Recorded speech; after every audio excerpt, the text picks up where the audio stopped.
Good morning. Good morning. We're still in the morning. It's 10:45 a.m. Saturday, August 15th, 2026. And today is day 4,950 days in a row. Only 50 days before I hit 5,000 days in a row of art.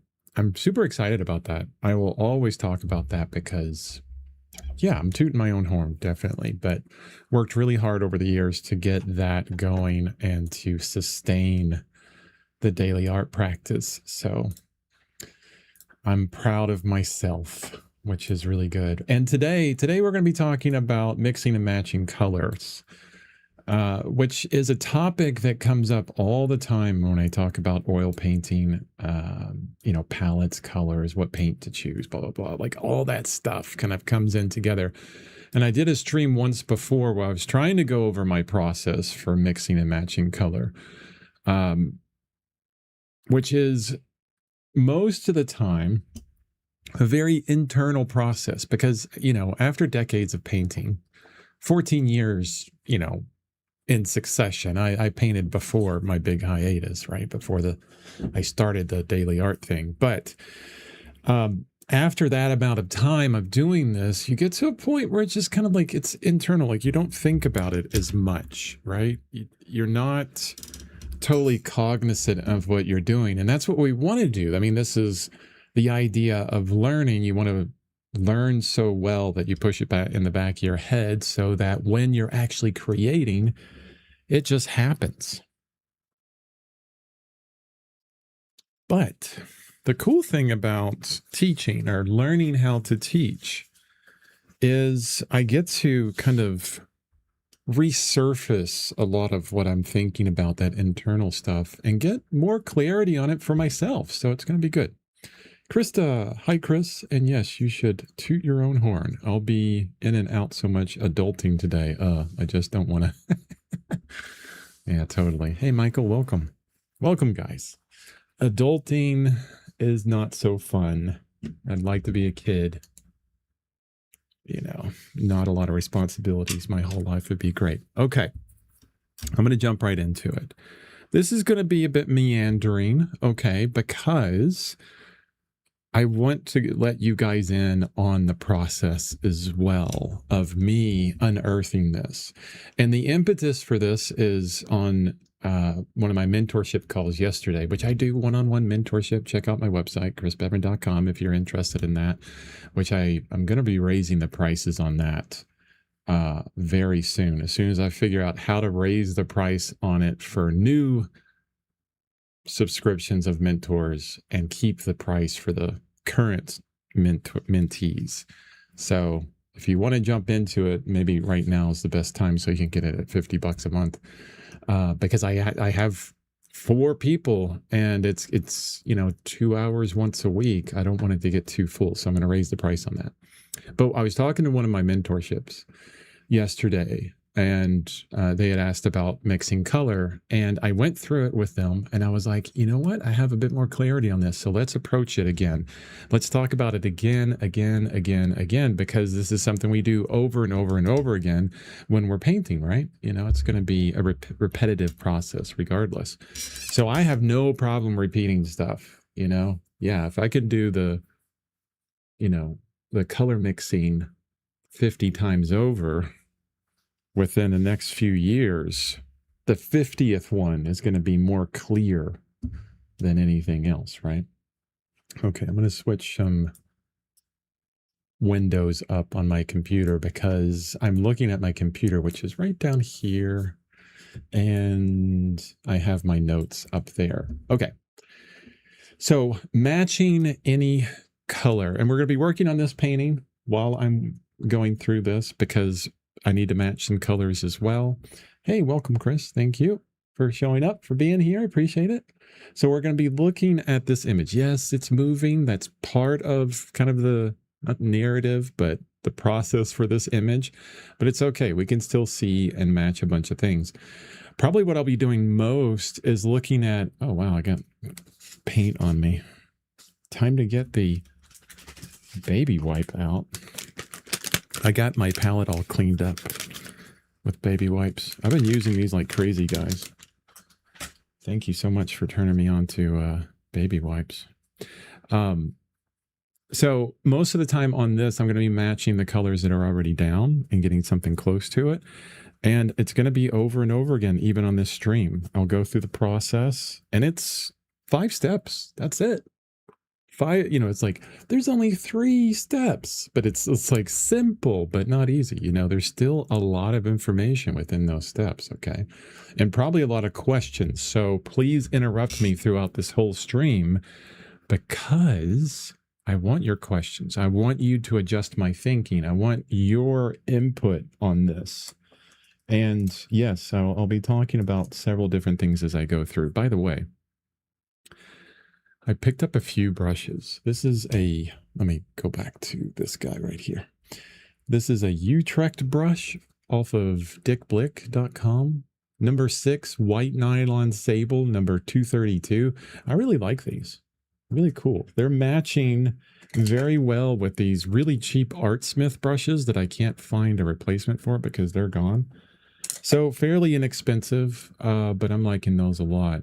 So, brushes, paints, palettes, palette knives, surfaces, one of those things where you'll get suggestions all the time, and then you just have to try it for your preference. I mean, I've been buying just a crap ton of brushes to find the replacement for these cheap ones that are starting to fall apart.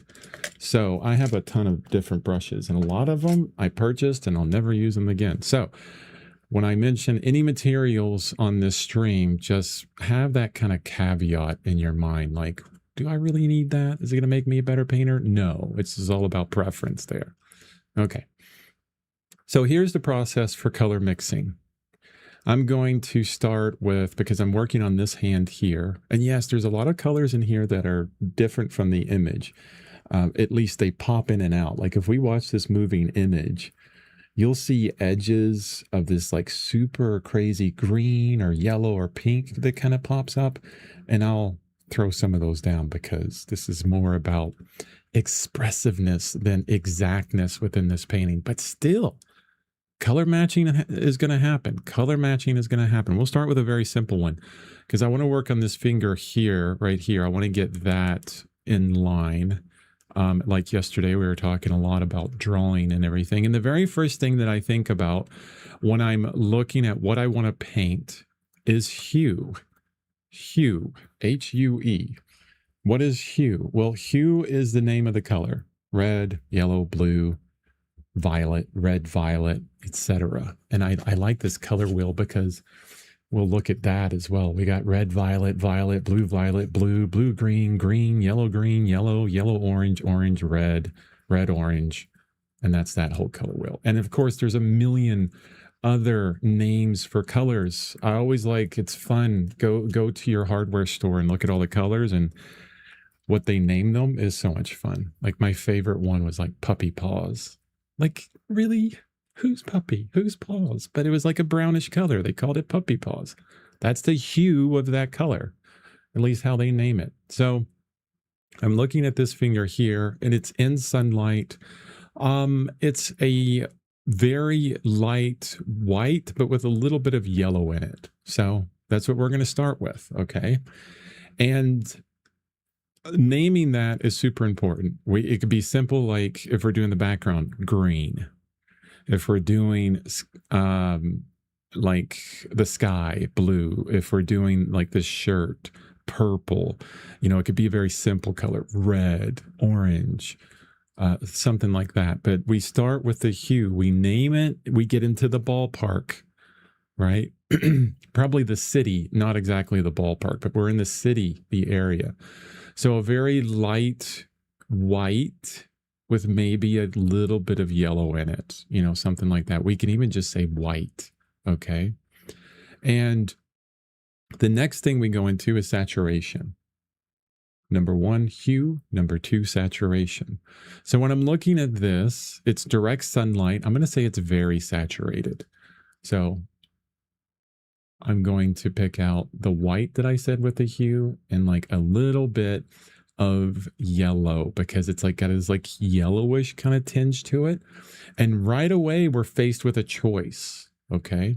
Because now we're thinking about saturation. We thought hue, like white. White is a hue, okay? It is a color, not just adjusting all the other colors. It is within itself a color, and it has all the aspects of color. Same with black, okay? But once we talk about the second thing, which is saturation, now we have a choice. And this gets specific with the palette that I have laid out today. So yeah, you can see a little bit of the white over there. You don't really need to see all the white. We know what white looks like. I'll be mixing on this side anyways.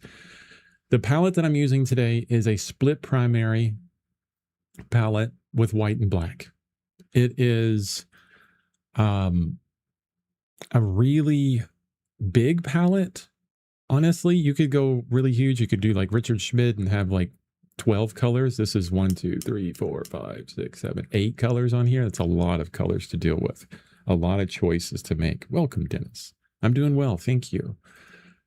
But we have a choice. So we said the hue was a whitish yellow. So we're into yellow. Okay. We're right here. We got 2 yellows within our split primary. Okay. And maybe that will give you an understanding of what a split primary means.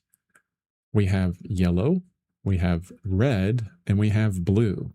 And it's great to think about color and like the color wheel more in this idea of categories, okay? Not like, this color wheel really separates everything out. This is red, orange, this is yellow, blah, blah, blah. But we could say, this is the red area, this is the yellow area, this is the green area, this is the blue area, this is the violet area, okay? Even more simply, we could just say red, yellow, blue are categories. Red, yellow, and blue primaries, our primary colors are categories because you can have a cool yellow, which is this lemon, actually this is a bismuth yellow, which is close to lemon yellow. A cool yellow, okay? So a more closer to blue-ish yellow. Ish is a very important word. Or blue yellow red green okay? And we have a warmer yellow, so a yellow ochre there is a warmer yellow. Is very important. I could have an orange there, and it would definitely be warmer than a yellow ochre and warmer than this bismuth yellow or the lemon yellow, okay? So it's all that range. So there could be 50 different colors just in yellow. And within that, we could look at all those colors and say, this one's warmer than that one. This one's cooler than that one, okay? But it's a category of yellows. And a split primary has 2 primary colors in the entire palette. And each one is cool and one is warm. So for the reds, we have a warm red, which is a cad red, a cool red, which is alizarin crimson. For blues, we have a warm blue. I know, it's like, what are you talking about? Blue is always cool, but there are blues that are warmer than other blues. That's why that is really important. Ultramarine blue is much warmer than this cobalt teal. Okay, it's like the only, well, I think I have some phthalo. I could put a phthalo here, but I like the cobalt teal for this painting. So warm blue, cool blue, and then black and white, okay? And black, this is an ivory black. This ivory black is warmer than a lot of other blacks, like a Payne's gray is bluer than other blacks.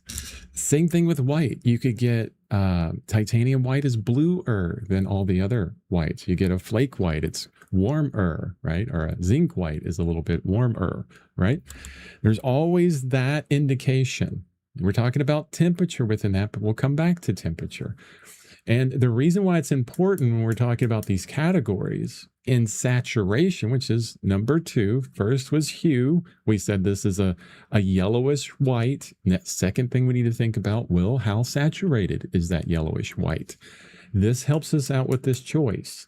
If I want a super saturated yellowish white, I'm going to go with this color here, which is my bismuth yellow, super saturated, okay? Why is that super saturated, Chris? Why are you saying that? So it's a bluer color, just like the titanium white is a bluer color. We're closer in nature within those two colors. They're both bluish colors. We're going to get something more saturated, more clean. You could say that as well. I'll talk more about that in a moment. But I think this yellowish white, as we defined it with our hue, needs to be a bit less saturated. And we know that our yellow ochre is not a very saturated yellow. I love yellow ochre. Not very saturated. Saturation we'll talk about in a moment. But that gets me in the ballpark, right? We were in the city when we were talking about hue, a whitish yellow, but look, we have this super yellowish color. Okay, let me bring this over. It's going to cover up my color. Yes, that's okay. And then moving back, that one looks closer, doesn't it? Once you see those, right? I know Nicholas Uribe used bismuth. That's why I bought it. Exactly. I'm like, oh, maybe I could be a better painter with bismuth yellow. Yeah, you caught on right on that. Bismuth yellow is really nice. It has a bit more body to it, a bit more opacity than lemon yellow sometimes. Yeah, so, and I had it, so I'll put it down.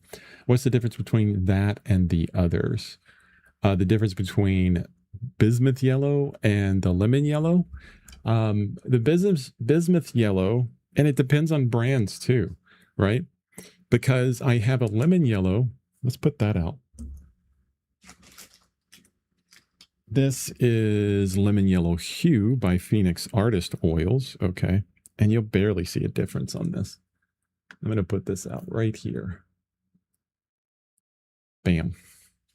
Now, the properties of the Lemon Yellow Hue in Phoenix Artist Oils versus Bismuth Yellow. Phoenix Artist Oil Bismuth Yellow is like semi-transparent. It's not opaque. I think they even call it opaque on the tube. Let me see. Yeah, they call it opaque. It is not. That I know what opaque is, and that is not opaque. Bismuth yellow is much more opaque, and the lemon yellow hue dries like next day. It's like dry. It's skinned over. The bismuth yellow stays on there for a while. Will I be rebuying that Phoenix Artist Oil yellow? Probably not. I'll be working with bismuth yellow or something close to it. But that's basic difference. As far as the color and the hue is concerned, the saturation in them, they're almost exactly the same. There's not much difference between the two. It's just the working properties are a little bit different. You can see how much more vibrant that one looks only because it's a bit thicker on top of the gray palette, but the color itself is, I would say, almost exactly the same. You can barely tell the difference between those. They mix just fine with each one. So yeah, not a huge amount of difference between those two paints, and I wouldn't worry about it. Okay, we got something close. Okay, this is our third step. We have our initial mixture. First step was hue. We named it. Then we got something closer in saturation. It helped us make that choice within our split primary palette. Now we're close to it. We do our first mixture, and I'm going to put this down. And I'm thinking about drawing right away. We were talking about that yesterday. And as soon as I put that down, it feels too yellow. Compared to this finger here, yeah, you know, maybe it looks a lot closer to the reference I'm looking at. But next to this finger, it's a little bit too yellow, okay? To be more specific within that language, when I say it's too yellow, it's, yeah, I guess that is probably the best language to use. It's like in this area, I need to move closer to a different color within that. And so after we do our initial mixture, there's two things that we work on after that, number 4 and number 5. Dennis says, I'm going to have to try the bismuth. Thanks for explaining. Yeah, totally. It's a good yellow to get if you don't want cadmium yellow with the cadmium in it. Bismuth yellow. I like a cadmium lemon or something. So there's two things we need to work on here because we know this is a little bit too yellow. There needs to be some adjustment. First, let's think about the value. Is our value right on? Yeah, I think, you know, as when I squint down, it's there. It could be a little bit darker, bring the value down a little bit. So that's number 4. And then temperature, the all important thing, or not all important, but the 5th step is all about temperature. And I hinted that before with all the words. So this is too yellow. I need something redder, okay? Redder. So what's going to do this for me? But I have to think about 2 things at once now. I have to think about value and temperature. So if I want something redder, I have a choice. I can choose my cadmium red or my alizarin crimson. The cadmium red is the warmer red. We're in direct sunlight here. I think that one will work best. The alizarin crimson is a cooler red, okay? So in a bluish kind of area, blue-red, right? I think up here they call it like a red-violet, kind of around that area, closer to blue. Like you can see the difference between this red and a red-violet. So we're somewhere in the middle between there with the alizarin crimson. And not only that, we're thinking about value. The cadmium red is a lot lighter. The alizarin crimson is a lot darker. We want to keep the value very similar. We don't want to adjust the value too much. So I'm going to go with cad red. It's going to make it warmer, and it's going to help me keep a very similar value range. Okay. So here we are with that mixture. And then I'm going to put that down, thinking about where I want to place it, because we're always thinking about drawing. That's not too bad. Not too bad. I need more paint. I didn't mix up enough. So we'll do the same. When you're mixing up more paint in that area, do the same thing. So we went with white, then yellow ochre, and then a little bit more cad red. We can get right back to where we were, or at least very close to it. I can put this down. So now what I'm seeing is I'm still in the value range. The value range is definitely there, okay? But now I'm thinking back to saturation as well. So now we're thinking value, saturation, and temperature. Because as I look at this, it has the hue that I want. It's in that reddish light area. It's there, but it's still a little bit too saturated compared to what's next to it. So I need to desaturate this. Okay. We get into some really fun stuff when we talk about desaturation, because you can do it basically 2 ways. If you use white or black or gray with any of your colors right out of the tube, you're going to desaturate them. If you begin mixing any 2 colors together, right, you're going to change the saturation of those colors as well. Okay. But specifically with white and black, when if we were to look at the center of a color wheel, this is actually pretty good. I like the color wheels that are more like a color spectrum. And then like it would be red and it would be mixed with a bunch of white until it turned into nothing. Let me show you my color chart here. So this is like cadmium red mixed with white. It's being desaturated and lightened to this point, okay? The same would happen with, as far as saturation with cadmium red light. So if we started adding black to it, it would get darker, but it would also go to a more desaturated color. White and black will desaturate. Why? Why do they desaturate? Just like gray, because that's the mixture of white and black. They're always in the center of the color wheel. Anytime we move closer to the center of the color wheel, closer to the complementary color, we're going to have desaturation in the center, okay? So I want to desaturate this. There's 2 ways I can do it. I can add white and black. Pretty convenient way of doing it. Yeah, I could do that. I have to be careful with it because we can really desaturate quickly. Or, if we're in this yellow-orange area, like right here with this color here, we could add a blue-violet. It's complementary to desaturate it as well. Think about location when we're talking about temperature and saturation, okay? Location on a color wheel, like a specific location, right? No different than hue when we're looking at this color wheel. When we say red, it's right here. But when we talk about temperature, we're moving in a different direction. Like if we wanted blue or red, we move to the left. So we're moving in a direction and moving towards a different location. If we want a more yellow warmer red, we would move towards yellow on this side. Same thing with like a blue. If we want a warmer blue, we would move closer to green. If we want a cooler blue, we move closer to these violets and things like that, right? Yeah, definitely. So location on that. And then as far as, as far as saturation is concerned, we remove ourselves from the outside of the wheel and we move into the center of the wheel, okay? Where everything's desaturated. It could be desaturated in 3 different ways.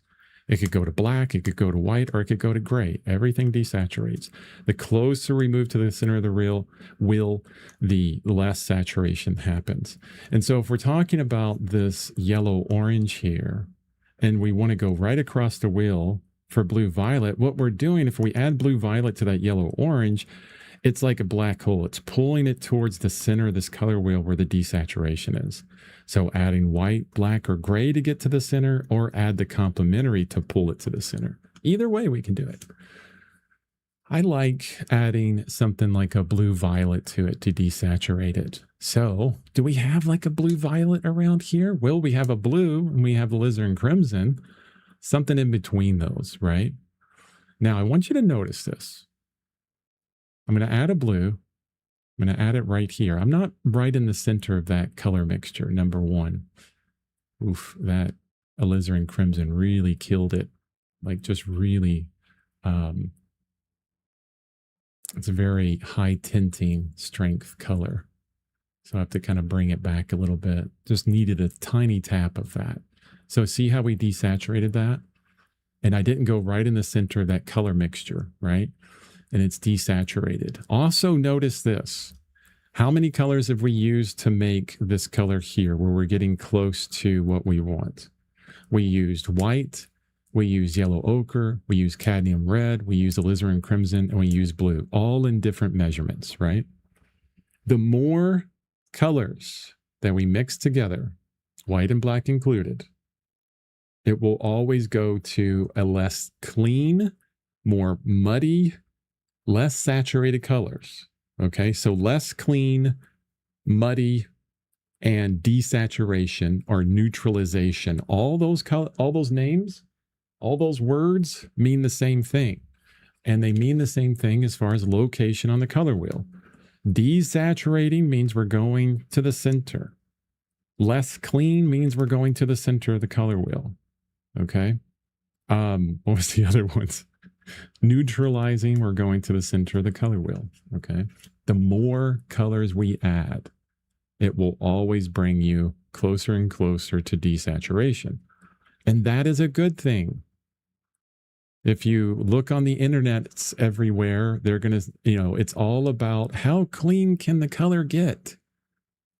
How vibrant can I make all of my mixtures? Well, you don't need to mix anything to have very vibrant paintings. Just use paint right out of the tube, okay? I mean, we could have super tremendous bright paintings and they wouldn't look bright because everything's right out of the tube. It's so bright and garish that we don't even know it's bright and garish because we don't have comparison to it. That's why I like the shadow side of this face, and a lot of these things that I'm doing are desaturated colors. And then you pop in a super crazy yellow someplace or these blues, and it's like, bam, they really pop out. But if we use everything right out of the tube, it's going to be so saturated all over the place, which what you may want your painting to do that, and that's totally fine as well. But you won't be able to see one color more saturated than the other color, right? Because everything's saturated. So think about that. There's a lot that goes into that. So as I mix that up and I put it down here, I see that it's really the color that I want. It got a little bit too dark. Okay. It reduced in value. So I'm going to lighten it up just a little bit with some white. And I'm going to have this little area of the finger where I wanted it. And you're like, holy crap, what did it take? 20 minutes just to get those few strokes down?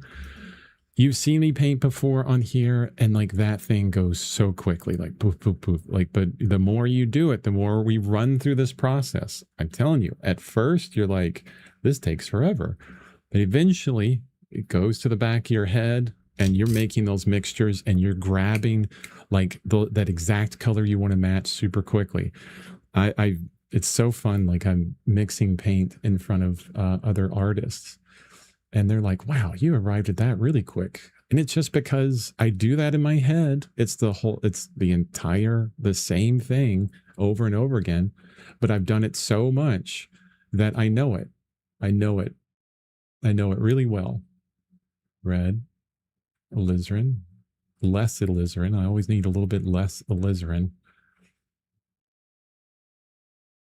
And then here. So this area of the finger got a little bit darker here. I basically did the exact same mixture, but I focused more on the blue and the ultramarine blue, a little bit more of the alizarin and that yellow ochre to make it a little bit darker, because I wanted something a little bit darker there, but went through the same process. So let's go into like the shadow area. I'm going to grab a different brush. The brush I was using was all about the lighter colors. So I'm going to grab this other brush. Here's another brush I just bought. Princeton Snap Series. Inexpensive, but I like it. It's not too bad. Short handles. I prefer short handle brushes. So not too bad. Snappy. It's very snappy. So I'm looking at this little shadow shape right here on this finger. Let me zoom in. Right there. You can see it's like the tip of that finger is catching a little bit of shadow. Purple. That's step number one. What hue is that? It's purplish. It's in the purple category. Okay, how do we make purple? That's a secondary. We know this, right? Red and blue make purple. Simple. So let's just go simple with it. Let's just put ultramarine. I'm going to put more paint out this time. No, more paint, Chris. Oh, I'm so bad about that. Like I just barely pick up any paint. And then my alizarin. Okay. Why those two though, Chris? Because you had a choice to make a different purple. Okay. I could have used teal and cad red. What would that make? Let's see. I like the learning within this. Okay. So remember, warm blue, which is ultramarine, cool blue, which is the teal, warm red is cad red, cool red is our alizarin crimson. I mixed both the warmer red and the cooler red and the warmer blue together. Man, if I could get those straight, it won't confuse you, right? So let's do this. Let's mix a cool blue, this teal, which this teal is like crazy. I should have went with a phthalo. It would have been probably a little bit more closer. I don't know what this is going to make. I don't use it very often, but it's a cool blue and a cool red. In theory, adding these two cool primaries together would get me a more intense purple, but we'll see. You can't tell now because I haven't added white to it. It's so dark, it's hard to see the color. There's all these little specific things that I'm talking about when mixing color, and you're like, whoa, that's part of it too. Yeah. Okay. So we did. Now let's try the warm blue, which is our ultramarine, with our warm red, which is cad red. Okay. More paint, Chris. I never put enough paint down. Now, if you're looking at these two colors here, if you're driving, don't look. If you're looking at these two colors here, they're like exactly the same, aren't they? Okay, let's add white to this one. Ooh, need more red in that. That makes sense because that ultramarine blue is from Rembrandt, has a higher pigment load, and the cad red doesn't have as much pigment load. It's from Winsor Newton Winton, which is a good thing. Pigment load doesn't have to be crazy. You don't have to go out and buy a tremendously expensive paint just because someone says, oh, it has higher pigment load. Yeah, they're good with pigment load and without pigment load. Okay. All right, so you can kind of see where that color went and where this one went. That's like a most intense purple. So I was right on that. And this is just blue. I need more alizarin.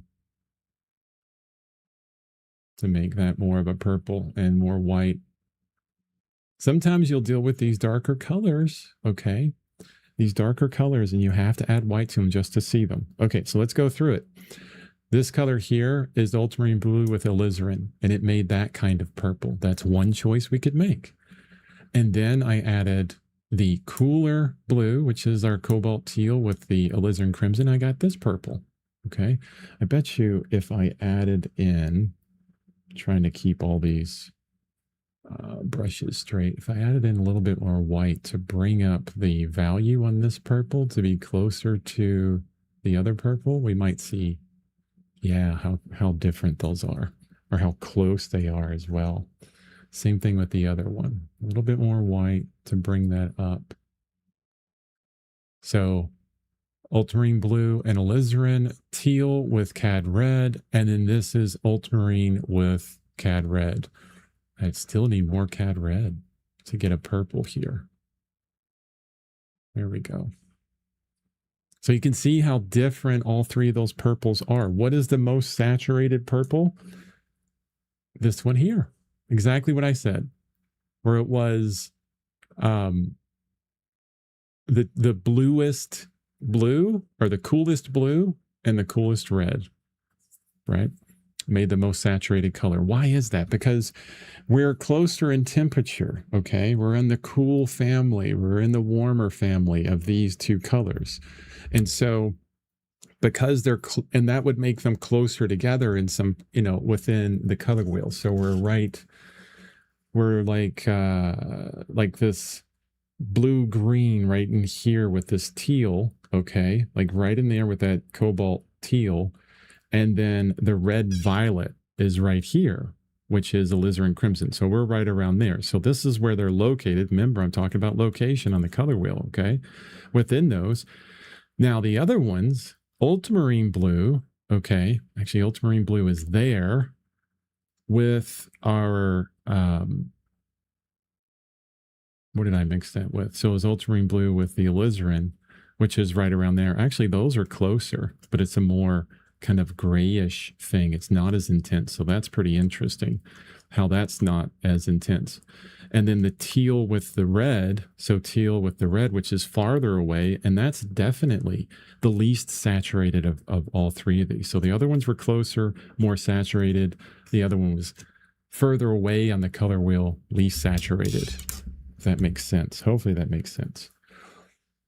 But we're in the purple family. I wanted to show you, like, here's how complex a bigger palette can get.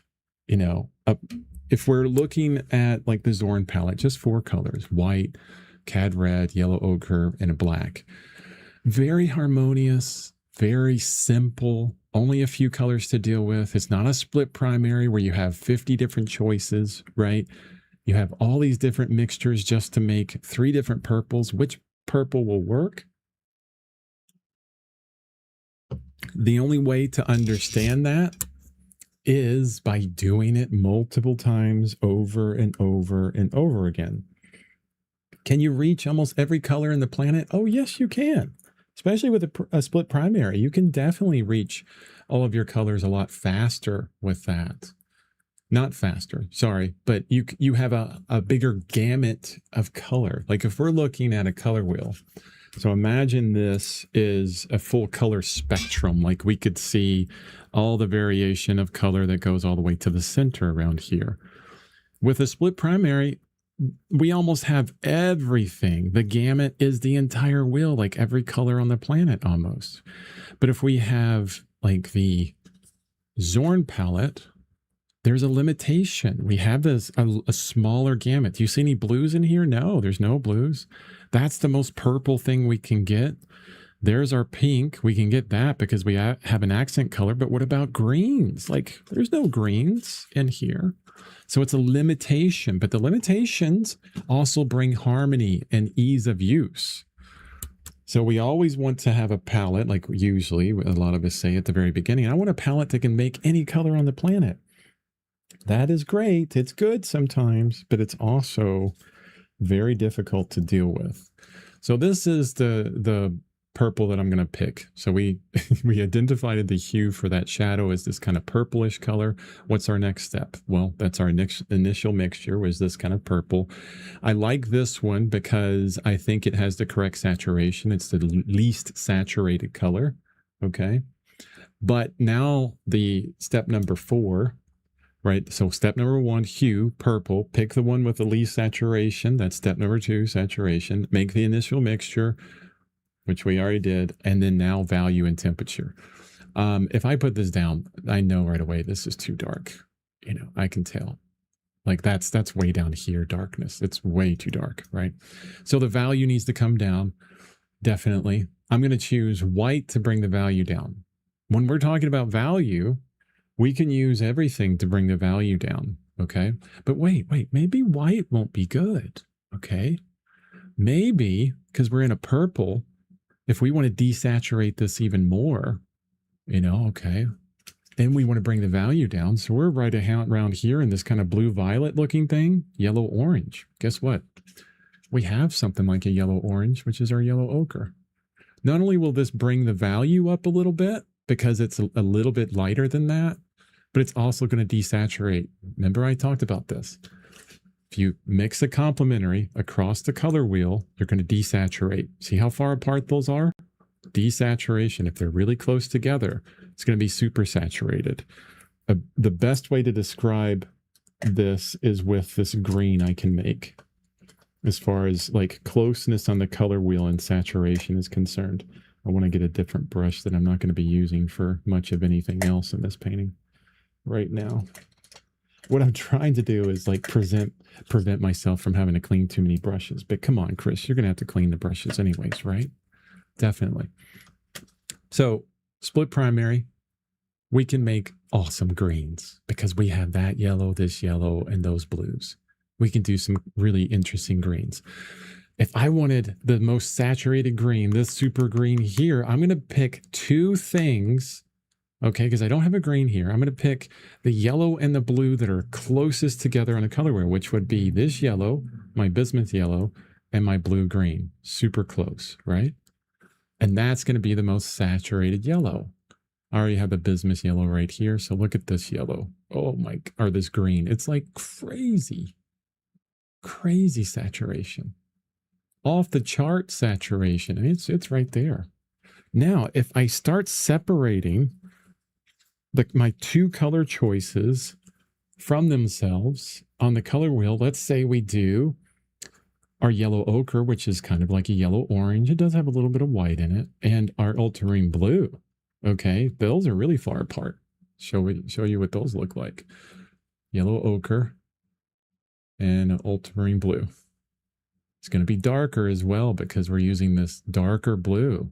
Also notice that super bright, high value yellow and a higher value blue. It's going to, you know, it's going to be a lot lighter, but then a lower value yellow of much lower value blue. We're also changing the value, but look how desaturated that is. And I'll add some white to it to bring it up. Like that doesn't even look like a green.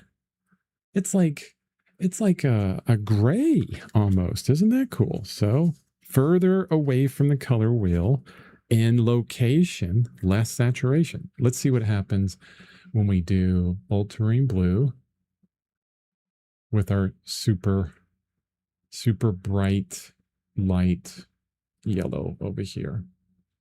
Much more saturated. Where is that located on the color wheel? So this guy here and this guy here.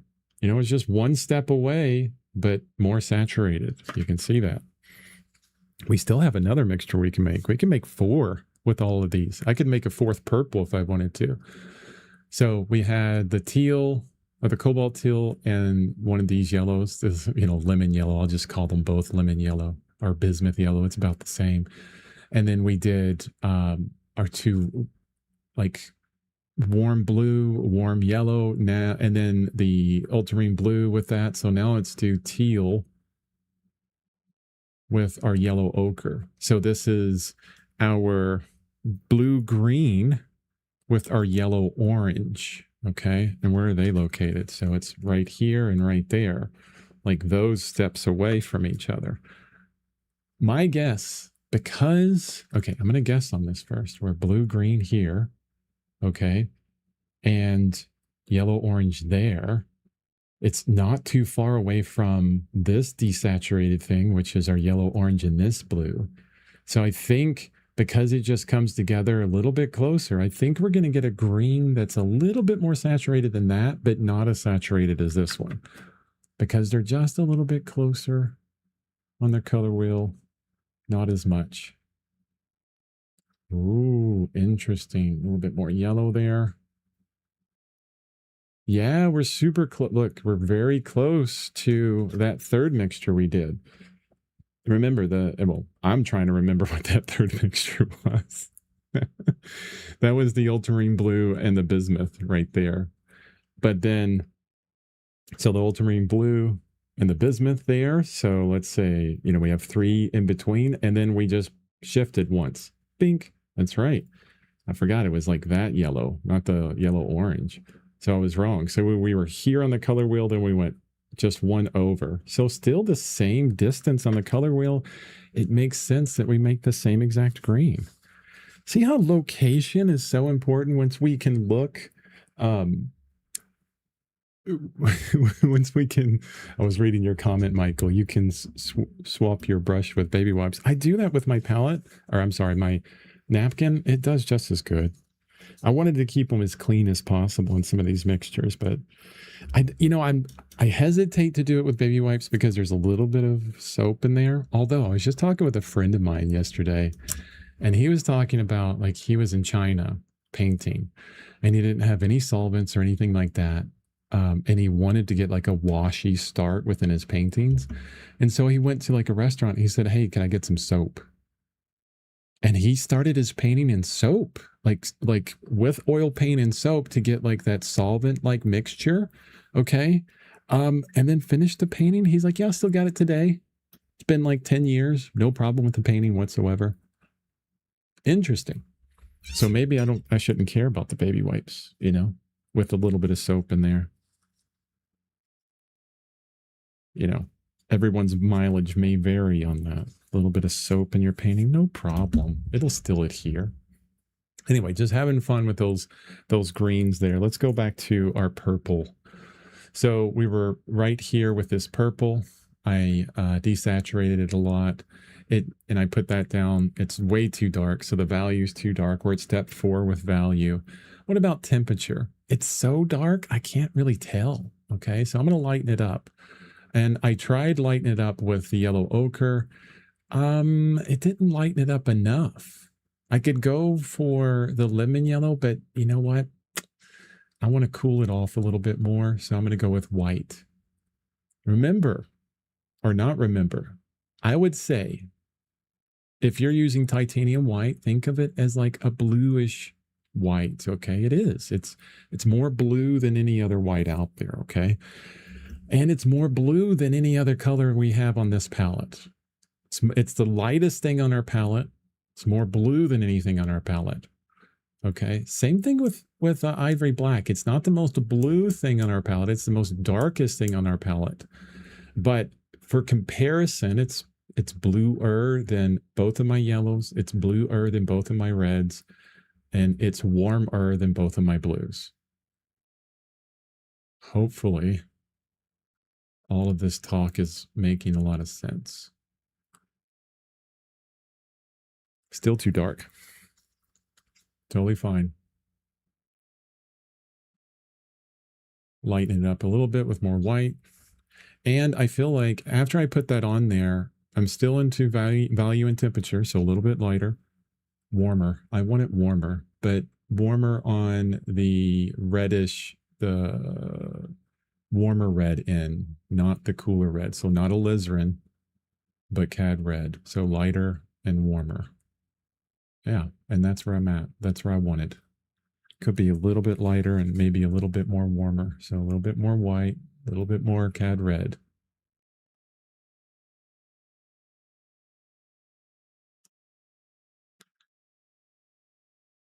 And if you're a person that are a painter And, in some cases, this might be necessary. But if you feel like, oh, I need to get it right on the first try and put it down exactly on the first try, don't worry about that. The more you do it, the more you'll be able to get it right on the first go. Okay. Now, as this value moves down and defines the separation between those two fingers, what I'm doing, see, I'm right here on my palette. This is something I do all the time. Maybe you've noticed this. I want this to get a little bit lighter and maybe a little bit more closer towards yellow. So what I'm going to do is I'm not going to mix in the center of that pile. I'm going to mix to the right of it. I already have enough of that color in my brush, so I can mix off to the side. I still have that original color. Okay, I may need to get back to that, but now I'm going to go a little bit more towards a bluish yellow. Wrong choice. Let me make it a little bit more warm with the red light and make it lighter with white. So I'm almost out of purple on that. Like I went from a purplish red kind of color into like this beige thing. I think this is going to work. Still too dark. Let's lighten it up and warm it up with a red. So more white, a little bit more red. You can see how I'm just kind of pulling these mixtures over like in a line. Why am I doing that? Why is that important? Well, don't let your initial mixtures go to waste. Mix up enough paint at first so that those mixtures can be continually used throughout the rest of your painting. You may need to go back into that tip of that finger or wherever you were before on those mixtures. Like I do right now, I need to go back up there. Maybe I need to make that a little bit lighter. So I'm going to go to this side of it, then initial mixture, okay? And then I have something a little bit different than an initial mixture right next to it. And the more you do that, the more you start kind of doing these mixtures in a line, you'll see like your palette will grow with these mixtures. You'll start to associate places on your painting with those mixtures on your palette. It's called a very organized palette. The more you organize your palette, the faster you can paint. You'll know, like if you're somewhere else on a finger or someplace else and you're like, oh, that's that yellowish orange thing that we mixed up, or that's that darkish purple that we mixed up. Let me go back over here. So the more organized you are, the better. So like I'm jumping right back up to here where the light area of the finger that we were on, because I've already done that. Same brush. I added white to this brush so it wouldn't adjust that color too much. Am I mixing new paint? No, I didn't mix any new paint. I'm just putting down in the same, like I just moved to the light area of that finger, or the lighter side of that finger, moved back up here into this organized area of paint. This is my light side of my finger. This is the shadow side of my finger. You see? They cease to be just random piles of color on my palette. Now they have specific locations on my painting. We can organize while we're mixing. I see a lot of artists do this, talk to artists that do it, where they'll look at what they want to work on in their painting for the day, and they'll do all of their mixtures. Like Daniel Green will do this. There's a guy from Learning to See that does a lot of color mixtures, like a lot of teaching about color mixtures. I forget his name. Daniel Green, I think, is the most notorious person to do this. Will mix all these colors on his palette. Like, I don't know. It's a tremendous amount of mixtures every time he begins his painting.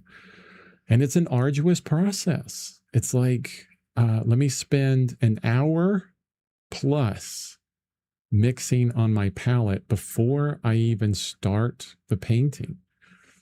And you can do that. A lot of people like to do that. Like it makes sense to them.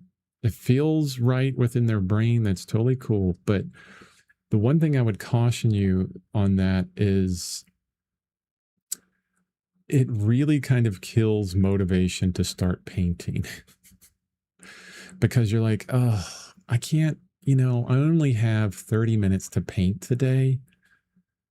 but it's going to take me an hour to mix up all my colors. I don't have time to paint today. So you don't paint. And then the next day, I don't have time to paint today. I don't have time to mix up all those colors. Next day, I don't have time. 2 weeks later, a month later, oh my goodness, a year later, stopped painting. You know, it could lead to that. It does. It leads to that easily. This is why I don't mix up at the beginning. I mix as I go. Okay. Now, any way you choose to, you know, move through your painting process is perfectly fine. Okay. But I will caution you on that process because it can lead to, you know, a too arduous a process even to get started. Now let's get back to mixing. I'm looking at the knuckle of this finger here. I wanted to finish this painting today, but I'm slowing down, showing you how I'm going through this. So this knuckle, I just went into this purple here. Okay. It's all within this brush. I know from the previous mixture that it's definitely lighter than that, and it's definitely not as saturated. Okay, that's fine. It's a purple. We know how to desaturate it, and we know how to lighten it up as well. So I'm going to desaturate it like I did before with my yellow ochre and lighten it up even more with a white. It almost doesn't even look like a purple there. Next to those other purples, it's like, oh my goodness, that's like a yellowish color. It's all relative. It's all relative. Next to those other purples, it looks more yellow, but it's still a purple, especially if I put it on my white napkin here. Still like a grayish purple, definitely. The relative ideas of color. So still the same process. Hue, saturation first, do your initial mixture, almost have that already done. The more we mix on our palette, the more mixtures you already have that you can kind of pull from. It gets faster and faster and faster. And then after that, it's all about value and temperature. So that was a little bit darker, but it's okay. I want to lighten it up. And do I want to change the temperature? I think I'm going to lighten it up and go again to a little bit more cad red. Warm it up that direction. Not more yellow, but more reddish. Red-er. Ish or. Okay, as I move through this, any questions, any confusion? Oh, I see them right here.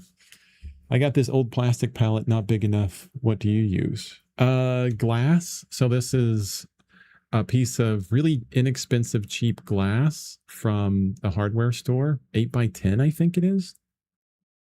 No, that's 8. Yeah, 8x10. And with a piece of gray paper behind it. Super simple and easy. Make sure if you do that, though, that you protect your fingers because, you know, cheap glass from the hardware store will cut you. So I got masking tape around it. And it's also on this piece of wood that I can slide like, you know, all over the place if I need to. But yeah, just a cheap piece of glass. I love glass because it's so easy to clean. Even if you forget to clean your palette, you know, some paint dries on your palette, it's fine. It's okay. Just get, you know, these pack of 100 razor blades that cost like $2. Right? And then you can scrape the crap out of your palette. And now that I have baby wipes or, you know, doing the baby wipe thing, that cleans up your palette really quickly, really nicely. Baby wipe palette cleaner. You know, I'm thinking about all these artists that, you know, they start using these materials and they're like, oh, I really like these materials. You know, is there a company that would make these materials and then put my name on it? Looking at you, Michael James Smith. So maybe it'll be like Chris's baby wipes, you know, manufacture those. Good for your butt and your palette. I mean, that's a slogan. I mean, it just sells itself, right? Butts and brushes. I can't keep a straight face on that one. Palette. Chris's baby wipes, butts and brushes. Okay. Travel Seeker, welcome. Hey. Not naming names, but once an artist said in class to only paint if you could allocate at least 3 hours to each session. Needless to say, that was the last class I took with him. That is like some of the worst advice. I mean, I'm sure it's like one of these famous artists that I saw that was, was more a poet and a writer. And he was like, don't even do it unless you're passionate about it. And I'm like, what? Like, so you want me to just sit here and wait for the muse to show up and for passion to just like fall into my lap? What about the years when I was impassionate about everything and I just sucked at painting? No, I would never have painted. I've never gotten better. 3 hours to each session? You're crazy. This person, maybe all they were was an artist without an extra job, and maybe they lived alone with their cats, and maybe they didn't have a family. If you can't do it for 3 hours, don't even bother. That's the the go hard or go home masculine mentality that I really, really dislike. Go hard, go home. If I'm not painting X amount of time a day, it's not even worth it. No, don't do that to yourself. You're not planning for the reality of life to come in, because as soon as you say that, as soon as you say something like, I'm so motivated right now, I'm going to paint 6 hours every day. You know what happens is the universe does this. It takes its hands and it goes, I got some cool things up my sleeve for this person. 4 hours a day. Then they go, flu. How are you doing it now? They say, oh, you just got a cold. Guess what? Your wife's pregnant. Oh, yeah, that's everything changes. Right. All I have is alizarin crimson for reds and oil. I would suggest that you do get a warmer red, because alizarin is very particular, honestly.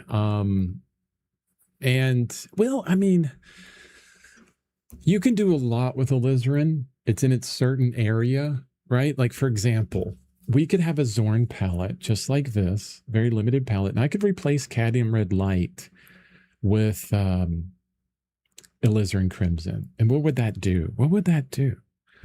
Well, I wouldn't have this intense kind of purple, pink. The pinks that I would get would be different. Okay, so if I do alizarin, look at that pink. Oh, it's like a hot, like bluish pink, right? And then let me show you the white. Well, we have the white and red already here. What am I doing? Don't need that. So we have this kind of pinkish color. You see how much cooler that is? And it's fine. But if you're painting something that needs that super warm red in it, right, you're going to be like, alizarin doesn't do that, and that's fine. And then you'll have to say, well, that's my super warm red. So there's, it's like with a Zorn palette, you're giving up stuff, but you're adding harmony. You're adding in this idea like, well, I'm not going to screw up anything because it's already harmonious. Now, what you would gain on this, if you change cadmium red with alizarin crimson, and you would really open up these purples to have some very intense purples, and that may be very important, right? I'm not sure what alizarin would do with yellow ochre, though. That would be interesting. I'm not sure. Let's see. Let's add yellow ochre to this. I mean, pretty interesting. It's trying to be like an orangey color, right? So you would sacrifice some of the orangeness here. That wouldn't be near as orange. It would look like that, a little bit less saturated orange. But if you did that on a Zorn palette, you would have still a very harmonious Zorn palette. It's just the Cad Red Light would not be your accent. The alizarin crimson would do it. I would, for anyone, I like having the ability to go to a split primary when I need it, and sometimes like crazy colors, because I'm in that mode where I'm painting crazy things right now, right? But I like having a Zorn palette and the ability to go to a split primary palette when I need it. I think either one is really necessary. I need to lighten this camera up.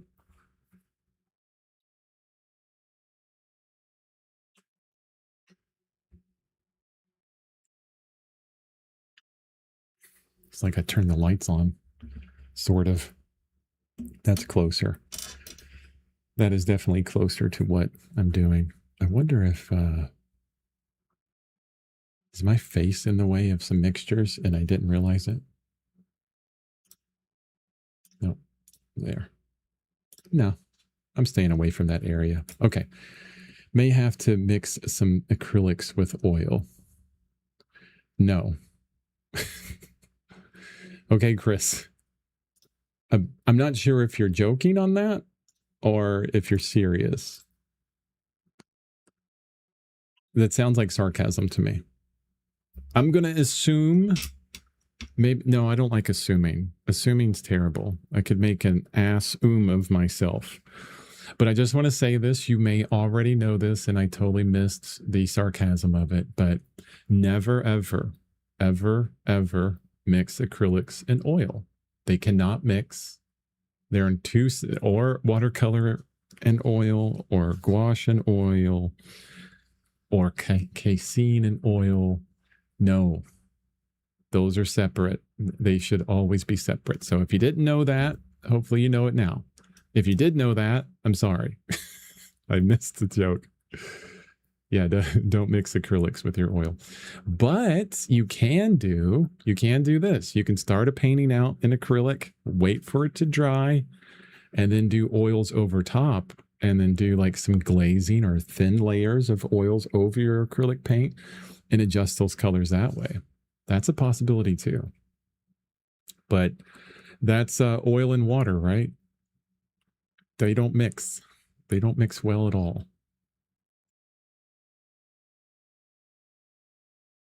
It's the reason why the Last Supper by Da Vinci is falling apart and is almost gone completely. It started falling apart like 10 years after he painted it because, well, not only did he do a true fresco, he didn't want to wait for the plaster to dry. So he put paint on top of dry plaster, which is not how you do fresco. You put it into the dry plaster, your paints. But he was also mixing oil-based paints with water-based paints. I think more like tempera like paints with oil-based stuff. You know, if you can put oil on top of acrylic, but if you put acrylic on top of oil within a week, maybe a few weeks, that acrylic paint is going to start peeling off the top of the oil paint. Like right away. It will peel and fall off. So no, don't do that. Oil over acrylic after it's dry. Okay. That's the only way you can do it. It's the only way you can mix them. Okay. Talk about motivation. LOL. Right. Only 3 hours. That's it. You know, when I first started this daily art thing, man, I was naive about it. We think this, like when we're starting out a habit on anything, I think I can go to the gym for about 2 hours every day. Okay, maybe not that crazy. Although I did do that once too. And, you know, I was naive then as well. But yeah, we would quickly figure out like, hey, that's not going to work. So I thought I could do 4 hours of painting a day, no problem. I've barely ever done 4 hours of painting in the 5,000, almost 5,000 days that I've been doing this. Like my average over 5,000 days in a row of painting is like an hour and a half average. Of course, there's been days that have been really long, you know, and motivating, probably followed by days of, you know, only 30 minutes. But yeah, the average out on all that is only an hour and a half. every day. And that helped me set my maximum. We were talking about that within my mentorship, is not only setting a minimum, but setting this maximum idea that you could have, so you avoid burnout completely. What is, find your maximum that you can do continuously, not for today or this week or just this month, but for the rest of your life. Like for me, I could show up and do 2 hours because I've built up that stamina. Stamina is an important word here. I've built up that stamina over the years to be able to do 2 hours a day. Okay. And that's even dependent sometimes, because sometimes, things happen, life happens, and I'm like, I'm not spending 2 hours today. I don't have any energy. I tried to do 2 hours in the gym. I killed myself. I'm so tired I can't move. Here's a pro tip for you. Never do upper body work right before painting. Like don't lift a bunch of heavy weights with your arms for an hour and then try and paint something, unless you want a very shaky painting. Pro tip. Not that I did that. I'm just saying, right? Okay. As you can see through these fingers that I'm working on, I am definitely departing away from exactness within this. What I'm thinking about is, can I turn that finger simply and easily? Okay. So as I'm talking about color mixtures and color theory and how to mix and match your colors, maybe this isn't the best painting to focus on with that. I think it is, because honestly, we're still mixing and matching, even when we're doing like a little bit more impressionistic type things, right?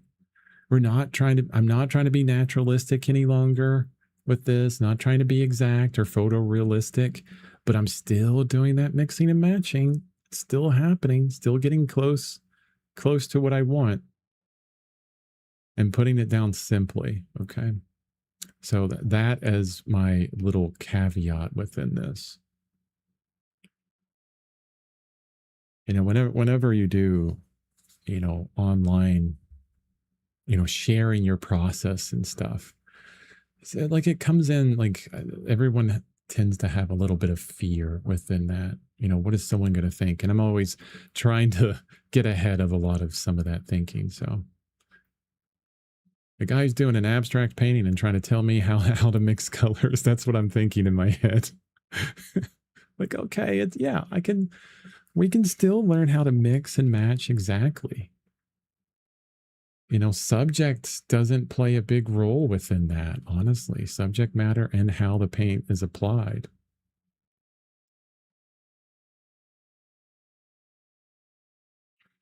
Okay. I want to see this. I really love where those fingers are there. I think it's enough. I really think it's enough. It feels good. Except for as soon as I look at the digital image, this really sharp line right here, I want to soften this out just a bit. Soften that edge. Soften that edge. Yes, I do know English somewhat. Conversational English my whole life. That's all I've known. I'm actually reading up on some things to try and be a better writer. So, because it's becoming a big part of what I do. So that's it. But I'm really happy where these fingers are, just adjusting some edges here. Just very simply describing that. I love the way it looks from here into the digital image. It feels like I'm 30 feet away from that painting and I see well-rendered fingers, and then I turn back to it and I go, wow, it's just a mass of stuff. It's so cool. I love that. I love that idea. So I want to work down here. Let's go ahead with this purple brush that I mixed up. I'm going to just mix in all these colors together and make some muddy purple. Okay. So as I look at this hand, the shadow side is in that purplish area, but it's even harder to tell. Let me zoom in on this for you so you can see. So the shadow side of the right hand, right here where I'm pointing, you can see even when you're looking at where my brush is, oh, words, much more warm than what's over there. If I were to compare this color that's down, what's over there in the shadow side of that hand, you know, this shadow side over here, this looks more like a gray, like a grayish yellow right there, not this really red thing. So that's what I'm thinking on that. This is too white for the lighter area, so it's got similar value. It's really bright in most of this area, so that's good, similar value, but too white. Needs to be brought down into like this warmer color, like with the fingers and stuff. Yeah. So I see those changes. See how I'm talking about hue? I'm describing this in hue. Too red here, over there, more gray, grayish yellow, purple. What does that mean on the color wheel? We'll get there. We'll get there. So we do have a purple down. We have all this purple that I mixed up. I could even take a palette knife and pile it up if I want into a specific pile because it is still pretty thin. So there's my grayish purple color. It's not a very bright purple. I will say this, if you love super bright purples, go buy a tube of bright purple because it's hard to mix a very, very intense, very saturated purple. Okay. Side note on that one. So there's my purple, but I wanted to take it more into yellow because I said a yellowish purple and a lot lighter. So I'm going to try bismuth. I'm going to pop some bismuth in there. Oof, totally killed that entire color. When I talk about tinting strength, you begin, see, that's the other thing. The more colors you have, now you have to worry about tinting strength because even in this, if you bought like all Winsor Newton, all M. Graham, all Michael Harding, all whatever, each color is going to have different tinting strength. This brand of white has a different tinting strength than that brand of white. You know, it's all over the place. But tinting strength is another piece of complexity that gets brought into that. So I destroyed that. That's more like a greenish color than anything, like a darkish green, like right there. Oof, there we go. Let's use what I screwed up and we can put that in this background. I wanted to cut in onto the shoulder anyways. And I like that it's darker down here. And I also want to get rid of all of that white on this side. So I'll use that. Perfect. Look at that. Talk about making lemons out of lemonade. Yes. Okay. But I'm going to stick with this. I'm going to stick with down here. I'm going to get back to a purplish color. So, but it's a grayish purple. How can we make a very desaturated purple? We talked about this and I totally forgot. No, I'm kidding. The most grayish purple I can make, because we got two reds, we got two blues. It would be alizarin crimson with the warm blue, which would be ultramarine, or the teal and the cad red. Let's go with the cad red and the teal. And I'm going to mix it within this green as well, this kind of greenish color. So we got all kinds of mud going on down here, right? I don't even think I even got close to purple on that. Just like this warmish color. We're into mud. Oh, tremendous mud. This is interesting. Let's see what this looks like over here. Yeah, still too green. Too green. All right. Good example. It's a good example. Let's do this. I'm going to move this to the side. You know, how did I get to that? I picked up too much of that bismuth yellow. And it's got a higher tinting strength than any other color that was in there. And so it kind of killed that whole mixture. So that's fine. I got a nice green. Let's start over. Ultramarine blue. Alizarin Crimson. And that was too much Alizarin Crimson. I know how the tinting strength is on that. No, it's okay. Look at that purple. Compared to that green, it's crazy. That's a fairly intense purple, honestly. Oh, that's right, because I went with those two. No, I don't want that. We're going to do a teal in Cad Red again. Oh, more Cad Red. I mean, that's like gray comparatively. It's a purple, but it's gray. Let's lighten it up with white. Yep, that's basically a gray. I'm glad I made that intense purple next to it. I can use it. And then I said like a yellowish gray purple. So let's go into our yellow ochre and a little bit more white as well. I could also say a little bit more blue, and that's where I want to go. I know that's where I want to go. Too dark. White, yellow ochre, and a little bit back more of that Cad Red.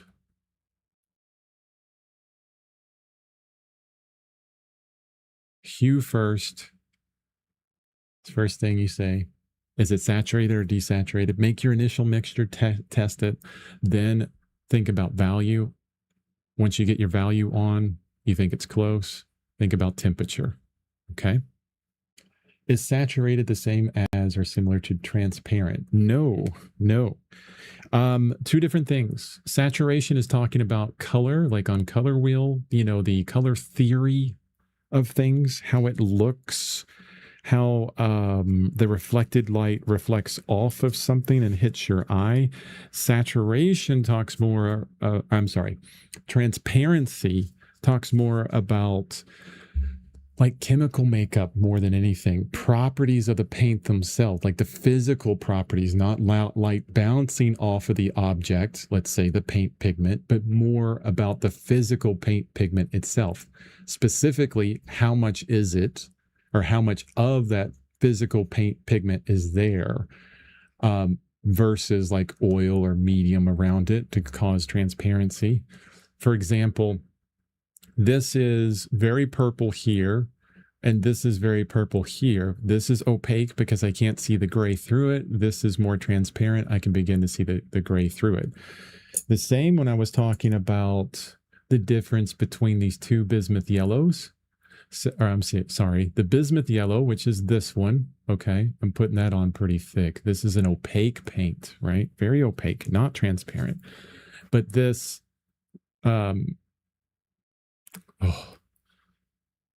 lemon yellow hue by Phoenix Artist Oils is a semi-transparent. They call it opaque, but it's semi-transparent. And when I put this down, you can see like a little bit of that gray kind of showing through.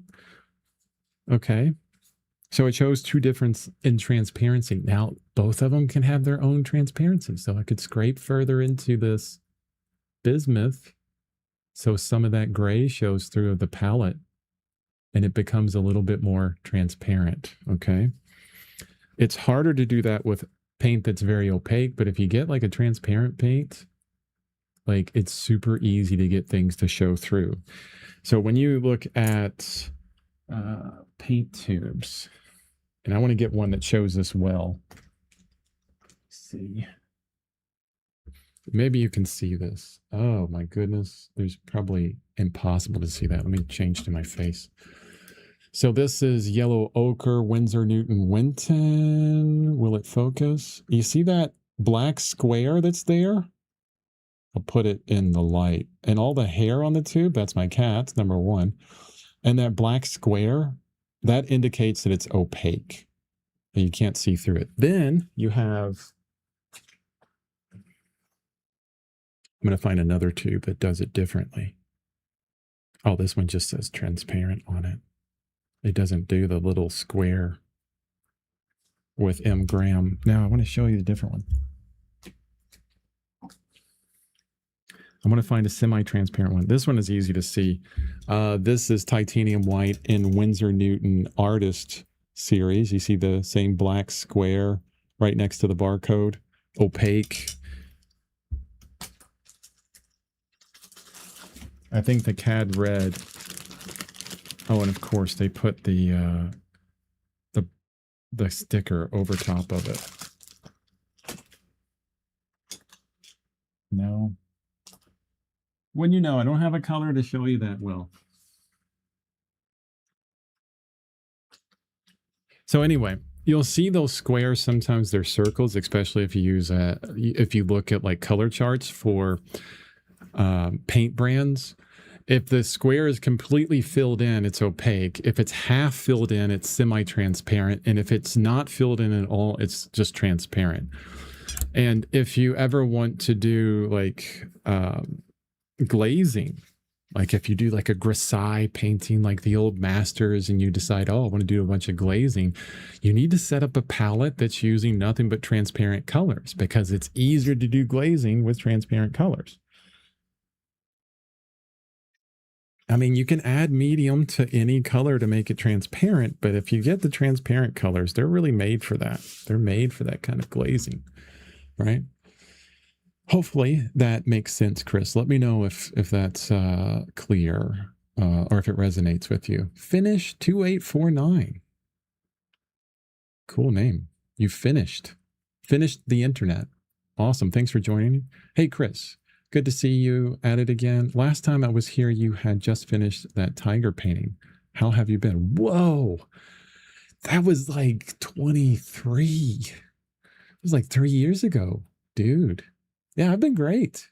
Well, I was doing that tiger painting when we were living in Tacoma, Washington. Then we moved to Hawaii for a year. And I've been in Colorado for 2 years now. So that's how long ago it's been. Pretty cool. Tiger painting still with my partner. They love it because, of course, it's animals and they love animals. So there you go. All right. I'm over here in the shadow side. Thank you for the distractions and questions. Actually, let's say it differently because distractions usually mean something negative. Thank you for asking questions. I love to answer your questions. Even if it's not about the current topic, that's okay. Okay.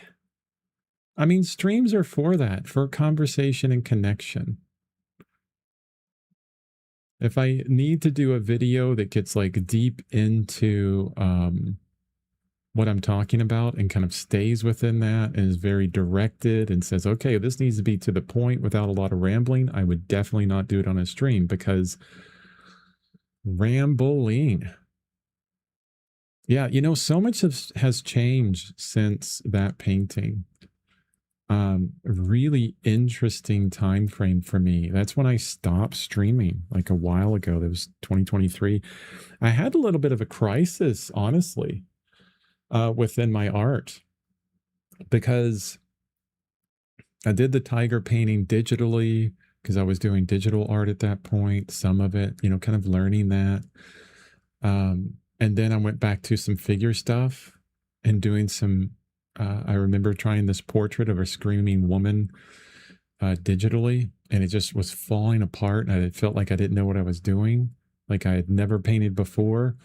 And yeah, it really affected me. And then I stopped doing digital work. I decided because it was kind of like it really opened my eyes where I felt like everything I was doing was so referential, referred to everything else, and it was not authentic. And I didn't know, you know, who I was as far as an authentic artist. I was always like, or at that point, I was really questioning who I was as an artist. And I was like, well, let's figure it out. Cool. You know, new challenge. Let's do this. Right. So I started doing these little 6x6 square paintings. Square was intentional. I didn't have to worry about composition that much. And then I simplified it down to like, I'm just going to scroll through Unsplash and get some royalty-free images and, you know, just scroll through. And if I saw an image that was interesting, that like I felt something for, didn't matter what, I would put that up and I would paint it. And I did a bunch of paintings like that, these little small square paintings. And I really opened up everything for myself because I was like, no, I'm, you know, whatever I want to do as far as the subject matter, I can do it. and I'm going to figure out what I love and what I dislike and what I want to do. So I went from those. Then we moved to Hawaii, and I was doing nothing but sketching because moving across an ocean is really difficult if you've ever done that. And motivation went way down at that point. And then I was doing a bunch of 2x2 inch sketches for my daily art. And you can look at all of this on my website, just chrisbevan.com/daily art, daily-art, I think it is. Yeah, go back in time, see, all the problems that I had with art and all the successes. And then I went into landscapes because I was selling my artwork in Hawaii at one point and showing it, and got tired of landscapes, started doing like pet stuff and animal things and commentary on environmental like endangered animals. So it was like focusing on animals, which my partner loved because they love animals, right? And did that for a while, got tired of that really quick. And then eventually, it was like a year or so later, maybe, I can't remember, I got back to that original face and head that I started digitally. I was like, I'm going to try this again. And I tell people this story a lot. It felt like I was coming home. The first day I painted that face, I was like, this is what I've been meant to do my entire life. I intentionally moved away from the figure for a bit. When I came back to it, it was like lightning had struck my brain. Like, this is it. This is it for me. Figures, faces, portraits, everything with a human body. Now, I've done landscapes and still life and, cats and things like that since then. It isn't like that, I can only do this. But that departure away from everything within that amount of time frame really allowed me to find who I was, again, and to really focus on myself and painting for me and finding out, what narratives that I want to work with, what I want to say as a painter, because it's an interesting thing. I like connecting painting with writing because it's like speaking to me. Every brushstroke is another word on the canvas, just like, you type a word out on an essay that you're doing, right? Or you're telling a story or telling someone something. Words matter. The brushstrokes matter on your painting, and you're telling someone, look here, this is dark, this is light, this is soft, this is hard. This is sad. This is happy. This is contemplative. This is shouting at you. So you have these words and these brushstrokes that you can talk to people about. And before, that time frame, I wasn't really saying much. I was just typing the words out onto the canvas with brushstrokes just to type them out, just to put them down. It was making something. It wasn't like it was gibberish. It was definitely, saying something, but not clearly. And so I began to think about, what do I want to say? And who do I want to say it to as an artist? There's a point, I think, as artists, I think we can get to that. We don't have to, we really don't have to, but we can get to these points where we have something to say. Like before, we're just figuring out how to put the paint down and make it look good, whatever that means to us, right? And then eventually we're like, okay, I can do that. I can do it fairly well. I definitely have a lot to learn still. We all will all the time on how to put paint down to make it look good.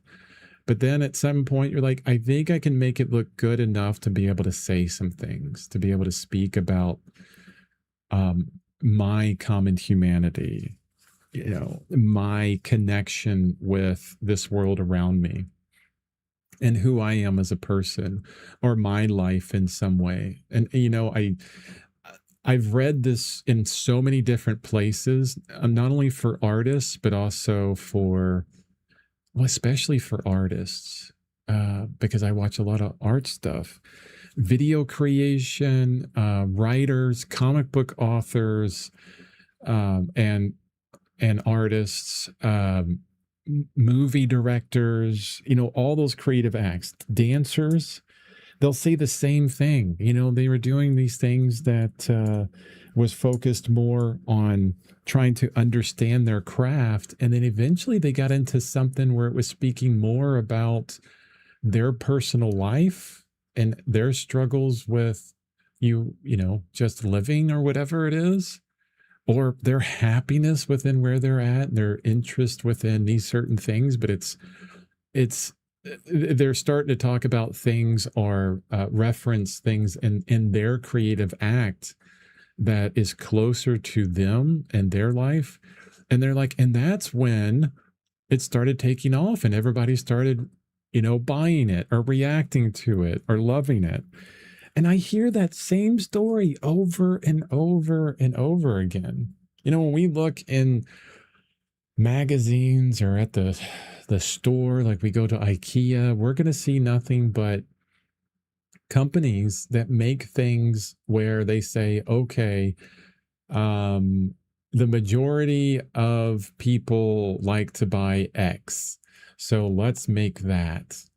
And it's all mediocre, just like most movies right now. They're all mediocre junk because they're like, oh, well, we have to get in, this audience from 18 to 25, male audience. Plus we need to, address this segment of the public. And they begin to make mediocre products. And they're like, okay, but people keep showing up to watching it. So there's kind of, we can look at this like big company kind of aspect and say, okay, well, most people want to buy this, I think, and then do that. And then, like most artists do, they're like, yeah, it wasn't really taking off. I wasn't super interested in it because I was just making something that I thought that everybody else would like to actually buy or want. But then they say, and then I got into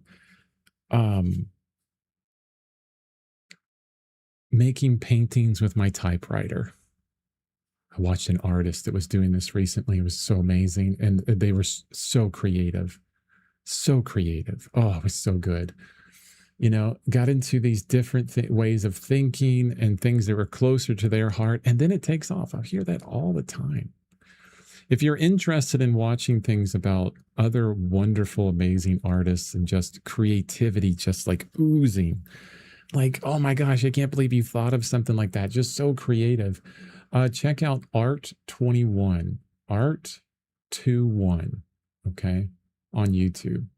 It's been like they used to do real videos, like VHS tapes when they first were doing this, like decades ago. Art21, I remember having VHS tapes or maybe DVDs or something back in the day from them.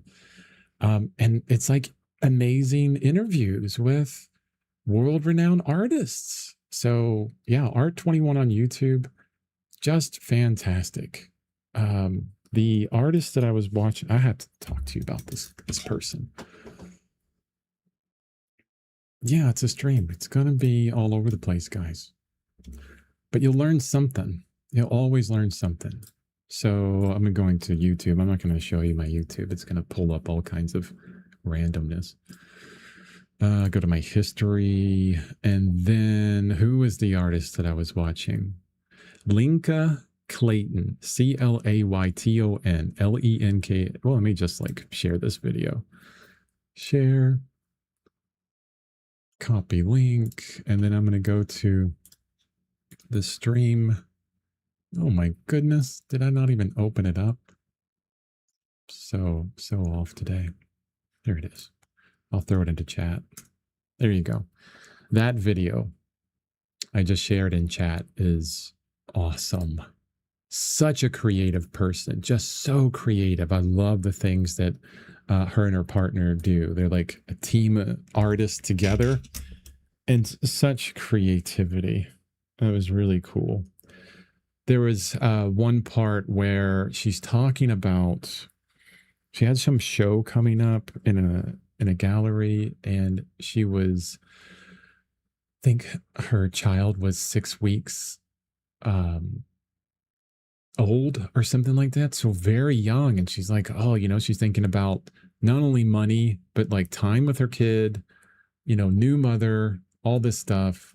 And she decided, and I'm trying to think of the words that she used because the words she used is important. So I'm going to probably say this wrong, but she used all those feelings that she was having as a new mother as what was curating her entire show. Um, Man, I needed to write that down the way she said that. And it was a really interesting way of looking at emotions as impetus or content for her artwork, but in new and different ways that I had never thought of. Because, this painting and the paintings I've been doing in this series are about the emotion first and finding the analog within the properties of art: value, color, saturation, hue, line, textures, edges, those kind of things, the properties of painting, and finding the analog between introspection and what kind of line that looks like, or um, a very sad note and what that looks like in colors of paint, finding the analog between those. And she had a really great way of really describing like her way of taking those emotions about being a new mother and within this show and using that within her artwork in such creative ways. Linka Clayton. So check out that link that I just threw in. Super good. I had so much fun watching that. I mean, these are the kind of things where, and I've thought about this before and have never talked about it, but when, it's not if, but when you have trouble with motivation, like you're down, you're like, oh man, I don't feel like doing anything. I don't know what to do. Chris says to do daily art, but I don't know what to do. I'm just like sketching these stupid things over and over again just to get something done. But I want to do something that feels important and you don't know what to do. The best thing you can do is start watching or reading or taking in information from other artists and what they do and how they move through this world, right? And it doesn't have to be painters or oil painters. I have several channels that talk about comic book art, other channels that talk about writing, other channels that talk about very technical stuff like building computers and things like that. And there's so much like correlation between all those that eventually like some kind of connection is going to happen. And I'm like, okay, I'm motivated again because this, I had this really cool idea from this random video, talking about something completely different, but I can see how it matches with my art and how I like to do things. Yeah, just a wealth of wonderful stuff out there. Like, don't get on the shorts and the reels and start scrolling with all the junk that they just throw out just to, grab your attention. None of that stuff. I'm talking about, look at those videos that are a half an hour and a half long, that are essays about artists, and they're really talking seriously about themselves. Like, you'll start to get motivated. You'll see these really cool things that are happening. It'll open up your mind and broaden areas that you never thought about. You're like, wow, they're just like me. And you'll go down this thing and you'll get motivated again. Reading as well. Biographies about other artists. Chris says, there is no connection on these streams, Chris, when everyone is competing with each other. Yeah. Moved across an ocean. Oh, yeah. Heard that. Yeah, totally. No connection on these streams, Chris, when everyone is competing with each other. Yeah. I try not to compete at all. I mean, how am I going to be competitive with a lot of people?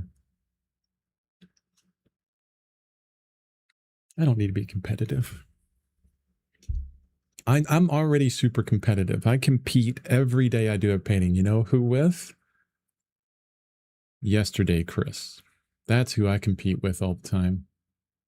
Can I be a little bit better than yesterday, Chris? If I can do that continually, I know I'll always be getting a little bit better. It's really funny sometimes.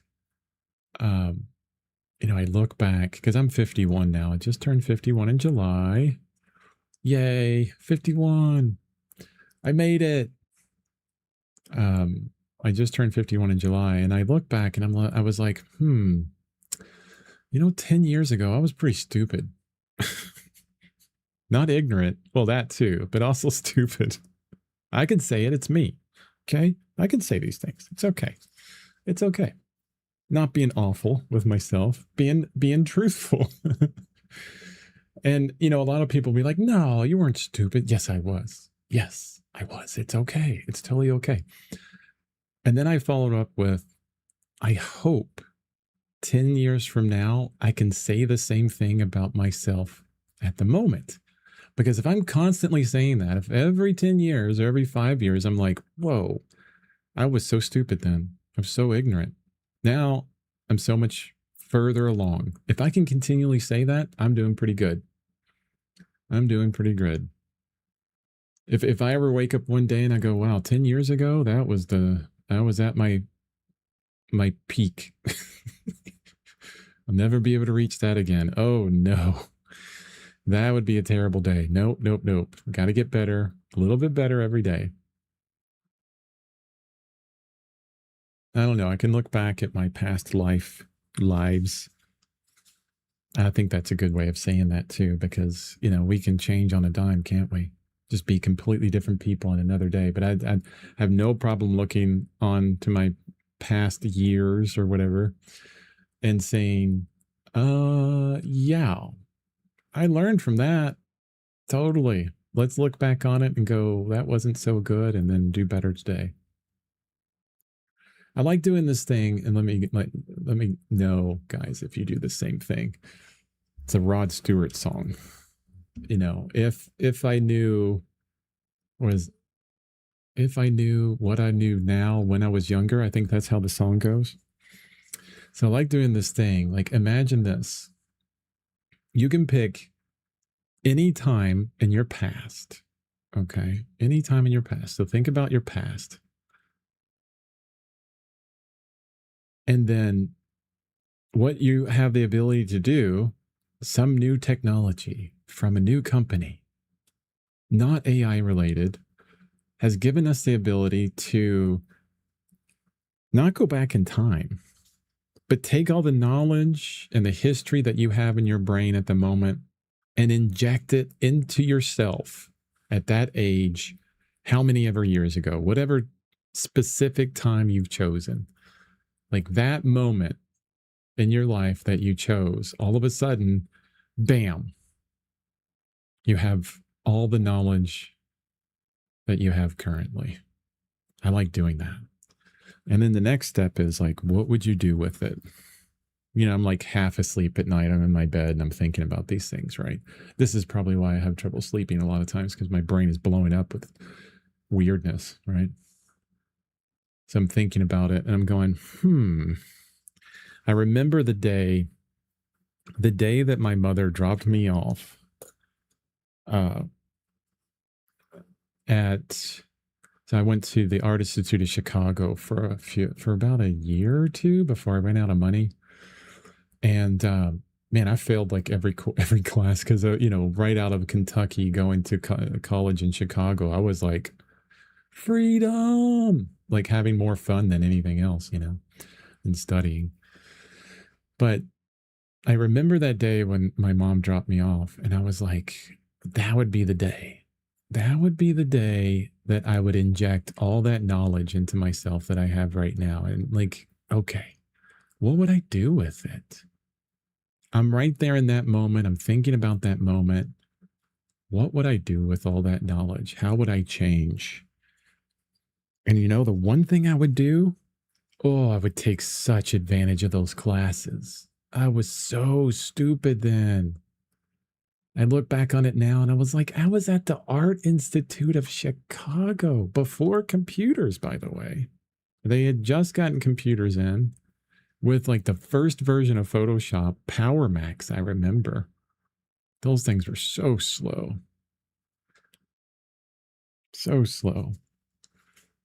But I'm like, if I was there and I had the knowledge I had now, I would take advantage of those moments. I would be painting. I would start my daily art like right away. I'd be like, okay, time to get to painting, drawing right away, get into that.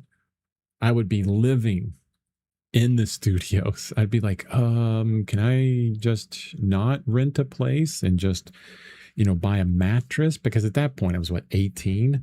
Like we're indestructible at 18. Oh heck, right now if I sleep wrong on my neck, like the next day I'm just in pain constantly. At 18, I could stay up all night and all day and do it the next day and be completely fine. You guys know what I'm talking about, right? But I would take such advantage of it. So I think about that. And then I think about today.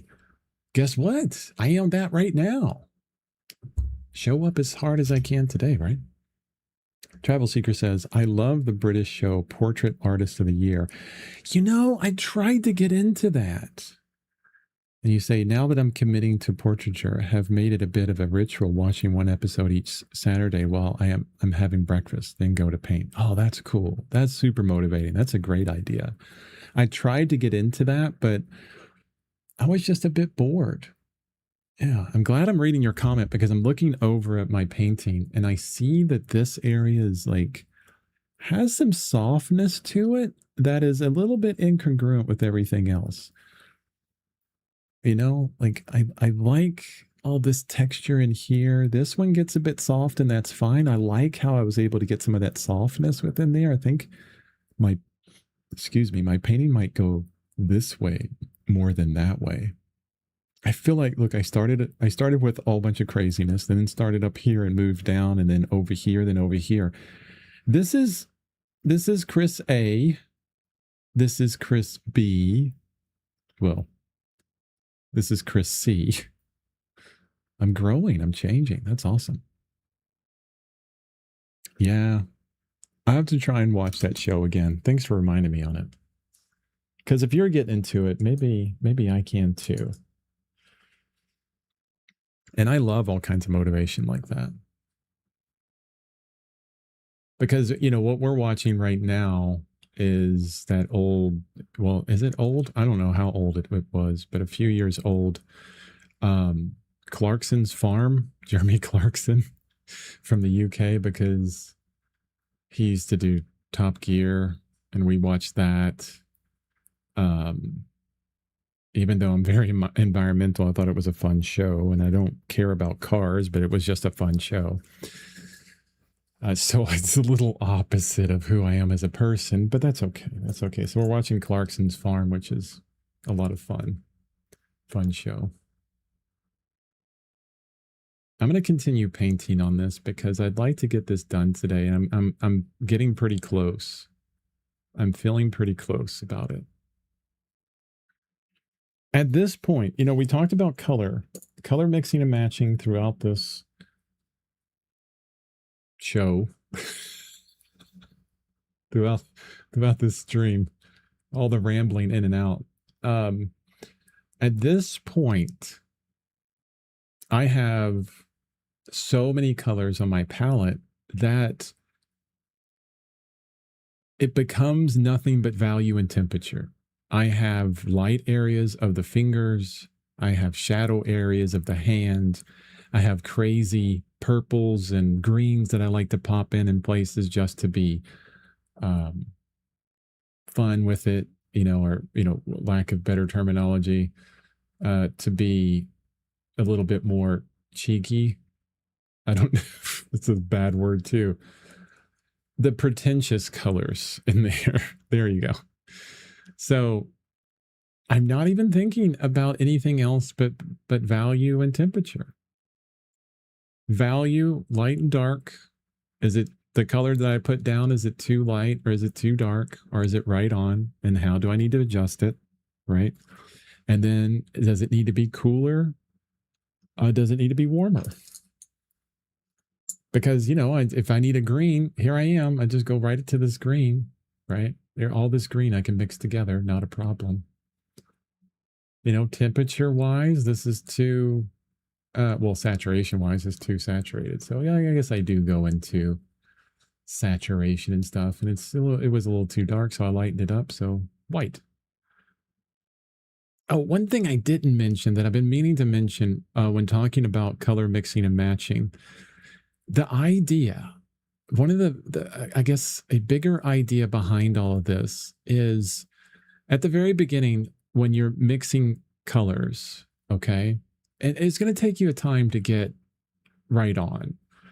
You'll you'll make some mixtures and maybe you'll kill that mixture and you'll have to start over and do another one. And then, after a few paintings, you probably don't kill any mixtures anymore. And you're like, okay, I'm getting close, but it takes some time. But then eventually you'll get to this point where you're making them pretty quickly. Okay. And after that, or even within that, if you're hearing me, hopefully, and I'm being helpful in some way, you'll start to get more efficient, meaning that you can get to the color you want by using very little, picking up very little colors. So you might be able to get to that grayish purple with just 3, like this one, this one, and this one. There you go. I got it. Whereas before, when you were working on it for a while and you couldn't get there, you almost touched every single color on your palette to get there, right?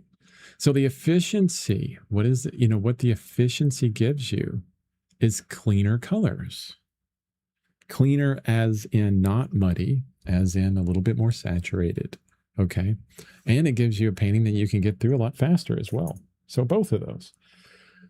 So always thinking about, and you can train that right away. When you're thinking about these mixtures that you're making, when you're literally just going through the process, you think about hue first, you think about saturation second, and then you make a mixture, and then you think, oh, is it too light or too dark, too warm or too cool? Make adjustments within that, right?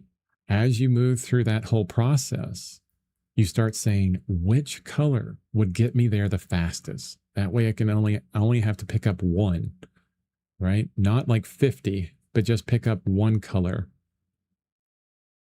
And that efficiency will allow you to get to really clean colors if you need them. And it'll allow you to move through the painting a lot faster.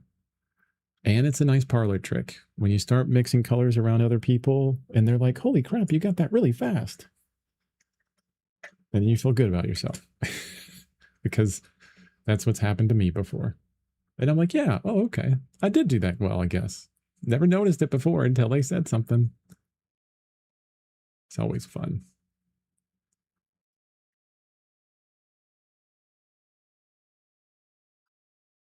Okay. I went into this background a little bit because I had to cut into that thumb some. Like I wanted to fix the drawing of that thumb. Just barely hanging out there, just kind of like, it's lightly there. It's not screaming, I'm a thumb. It's just saying, hey, I'm here. I'm in the back of your mind. I'm in your subconscious. I'm the thumb of your subconscious. That's why doing mixing charts are so helpful. Yeah.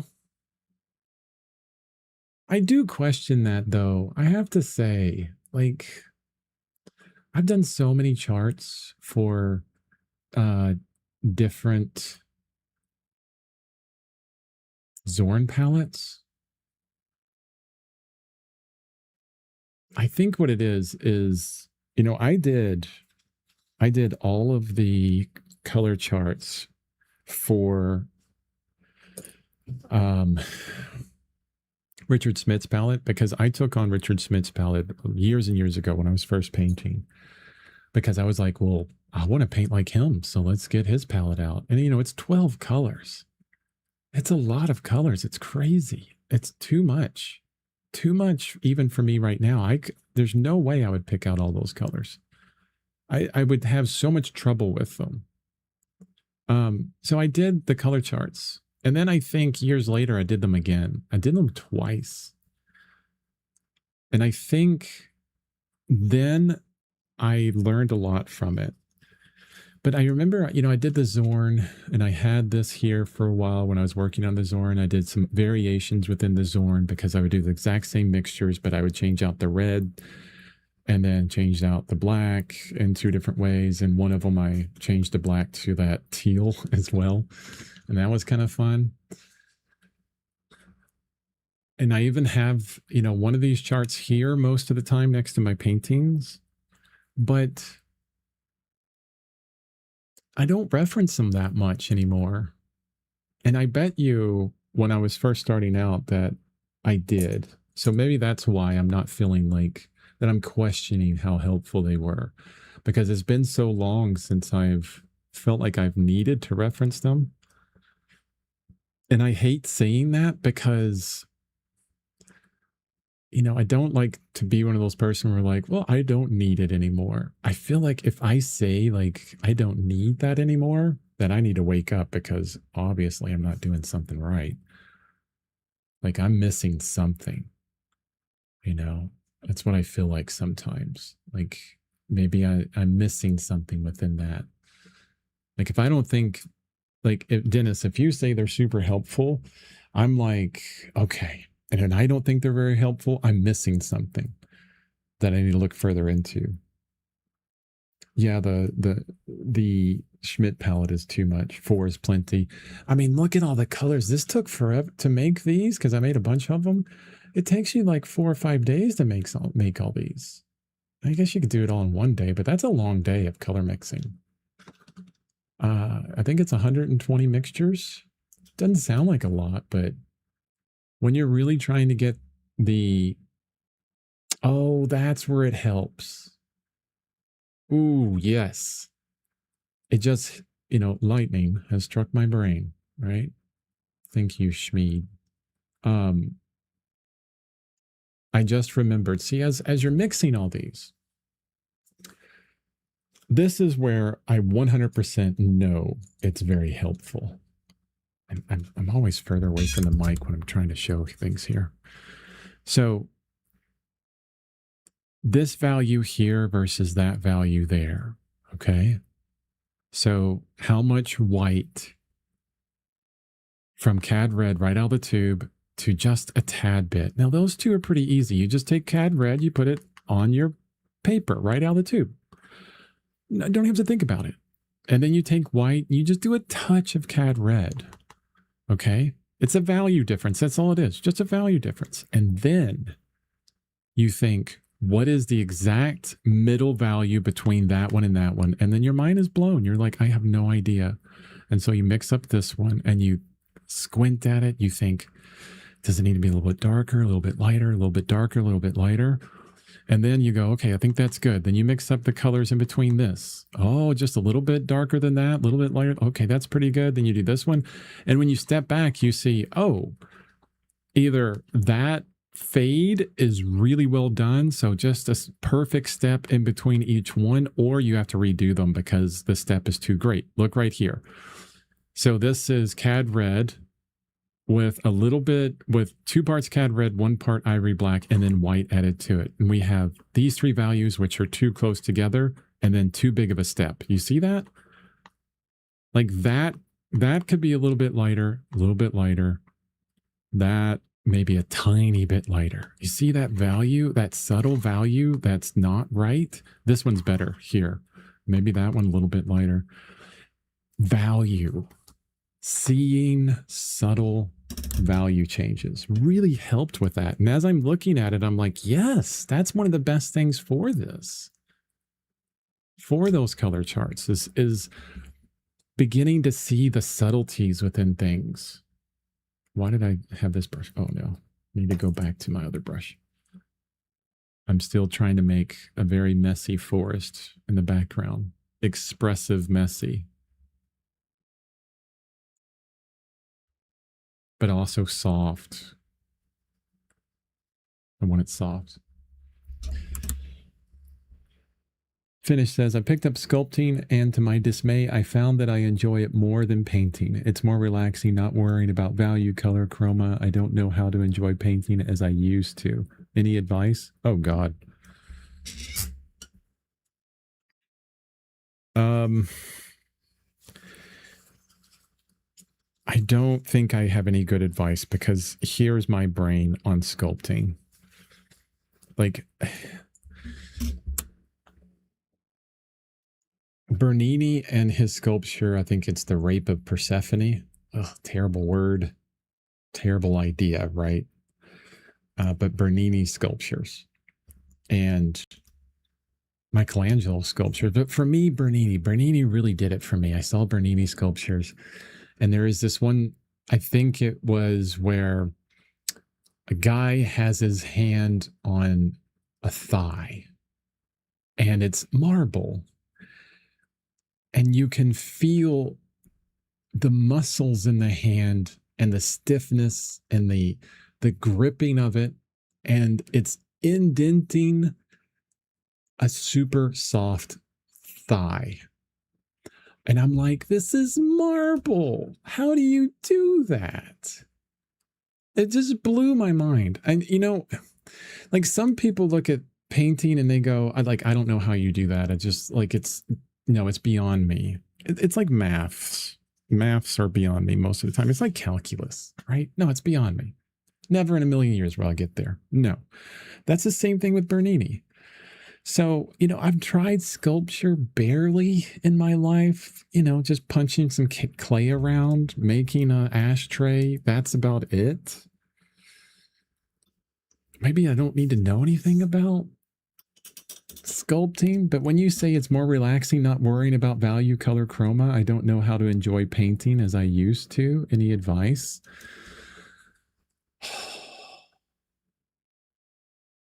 Maybe you're a sculptor. Really think about that. It's okay. Maybe, that happiness you feel, like what is pushing you to be a painter or continually be a painter? Chris says you need to be a painter because Chris wants you to be like him. No. To heck with Chris and what he says. You feel like you need to be a painter for something? I don't know, but maybe sculpting is your thing. That's kind of what I was talking about earlier, where I had this little bit of a crisis. And so I changed subject matters all over the place. I was like, is this me? Is this me? Are the pets me? Or are these vertical, sunsets me? Are these little square paintings me? Are these little figures? Is this what I do? Are these little pet portraits? Is this me? Is it this crazy painting like this? Oh, this is closer to me. This is who I am. This feels like me. This feels authentic. I don't have any other better words for that than always, is this me? Is this me? It's what's in my head all the time. Maybe sculpting is you. Maybe finish is sculpting. That's where you're meant to be. Think about it. Do more sculpting. Go back to painting every now and then, But really have some hard conversations with yourself on that. Or maybe easy conversations where you're like, this is more enjoyable. Or am I just being lazy? I'm sitting here doing some abstract, like playing with paint first and thinking about the subject later, the representation later. It's all about playing with paint. Am I just being lazy and I don't want to sit here and render it down to like its specifics? Yes. Totally, 100%. Is it closer to me as an artist? Yes, 100%. Is someone going to make fun of me and say I'm just lazy? I'm sure. Am I going to care? No. I found myself. I found myself in this. I found my enjoyment. I found my happiness, my happy place. How is someone going to tell you, even your own brain tell you that you can't be in your happy place? No, you need to do this. Why? Because I said so. Because this is where you started out. You can't give it up because you started it, but you found something more happy. You're still creating. You're still being creative. Some of the best things on the planet are sculptures. Go make pottery. I mean, I love pottery. I would like most of our, not most of, a lot of our plates and cups and things like that. I'm like, wait, I can have a plate and support an artist at the same time. It's functional. I need it. Plus, I'm supporting an artist and it's beautiful. Yes, please. Why not? We can have it all at once. To heck with you, IKEA. I'll buy it from a real artist. So I found that I enjoy it more than painting. That's what you said. But to your dismay, you found something more enjoyable. What? What? Are you a video game player? Do you ever go, oh, this game is much more fun. Darn it. I need to still play that game that I don't like. No. This friend is more enjoyable to hang out with than the other friend. I should be sad because well, maybe that's a bad example, but you know what I'm saying? Why are you in dismay for finding something you enjoy more? Am I being a jerk? Like are the words I'm saying being kind of harsh on this? Or is it resonating? Please respond. I'm very interested in this conversation. So interesting.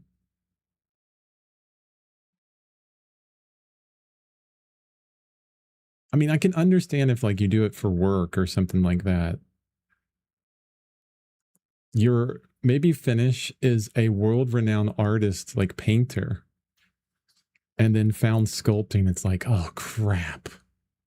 I make 100,000 or $2 million a year doing painting, but I made an ashtray and I love it more.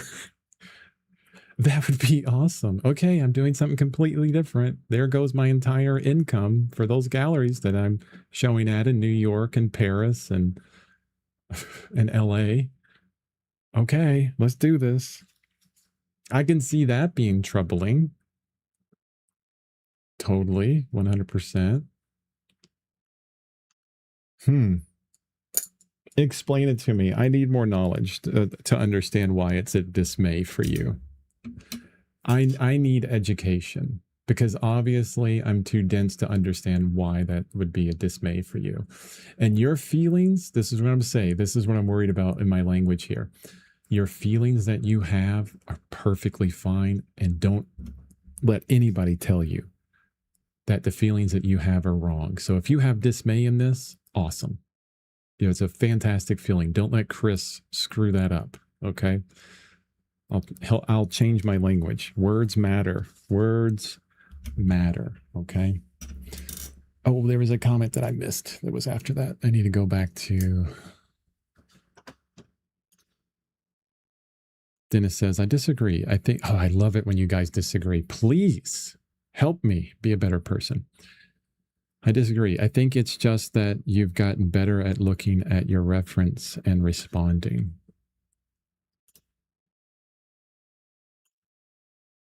Oh, are you with like color charts and things like that? Yeah. I mean, that's it too. Yeah, I'd agree with you. Like maybe it's not so helpful because, you know, doing the color charts because I've, you know, been doing it in painting for so long that it's like, why do I need it anymore? Right? Maybe that's it. I'm always tending to question myself. That's what you're referring to. Feels like it was hours ago, me and my rambling. Sorry. But yeah, where I tend to question myself on a lot of things because I don't know. I've fallen in love with learning recently, you know, the past few years. And I think in order to truly fall in love with learning is to really kind of understand the statement, a true master knows that he knows nothing at all. They know nothing at all. Yes, they. You know, to take on this understanding that there's always something that we can learn continually. And when because I've adopted that openness to be wrong and inaccurate and incorrect, and to apologize for it and to be okay with that and not have to try and mansplain everything all the time, right? And just to say, yeah, I'm so wrong on that. I apologize. Man, thank you for, educating me on it. I think because I've allowed a lot of that vulnerability in, um, I would rather be on the side of, you know, second guessing and checking, double checking what I'm thinking and learning a little bit more deeply than just assuming, oh, I've done that, and I know because you know, there's been so many times where I think I know something and I'm like, oh, yeah, this is the thing. I'm telling you. It's like, this is the way it's got to go. And this is the truth. And then you look it up and I'm like, wow, I'm so wrong. I was so off on that. That's happened way too much. So I'm like, I think it's this way, but let me double check. So I'm always kind of second guessing a little bit. Not all the time. There's things that I feel like I do know. Couple things, just one or two. Looking good on the painting. Don't like what I just did. Gotta change it. That's okay. Soften it up. Soften. I'm really liking the Snap brush by Princeton. That, and that is so specific. There's so much that I'm writing right now for the Painter's Path, and I need to get it out more and more to a point where I'm like, maybe I should do less painting and write this stuff so I can create these videos a little bit faster for the Painter's Path.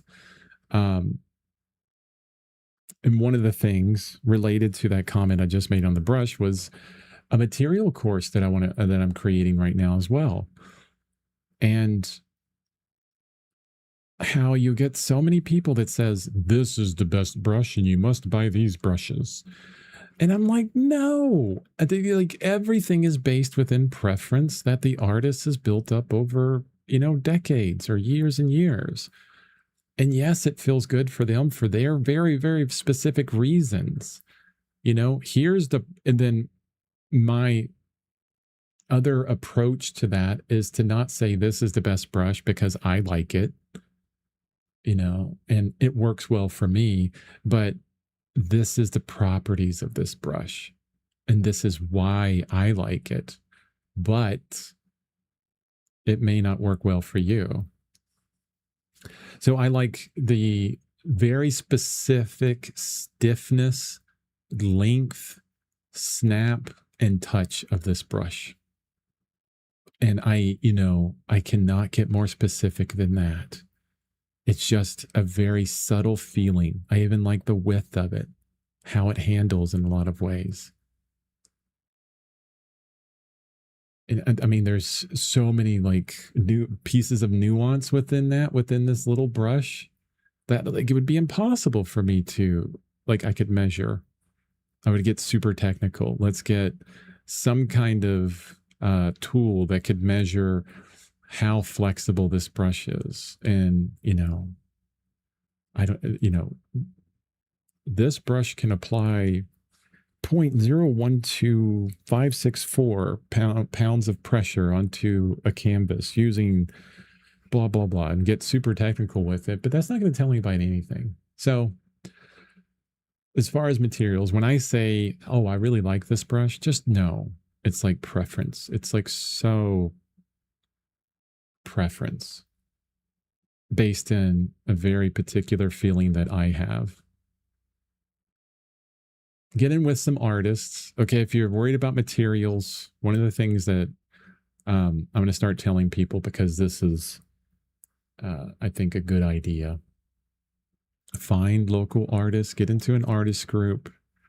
Every single person will have a whole bunch of materials that they don't use any longer because they tried them out.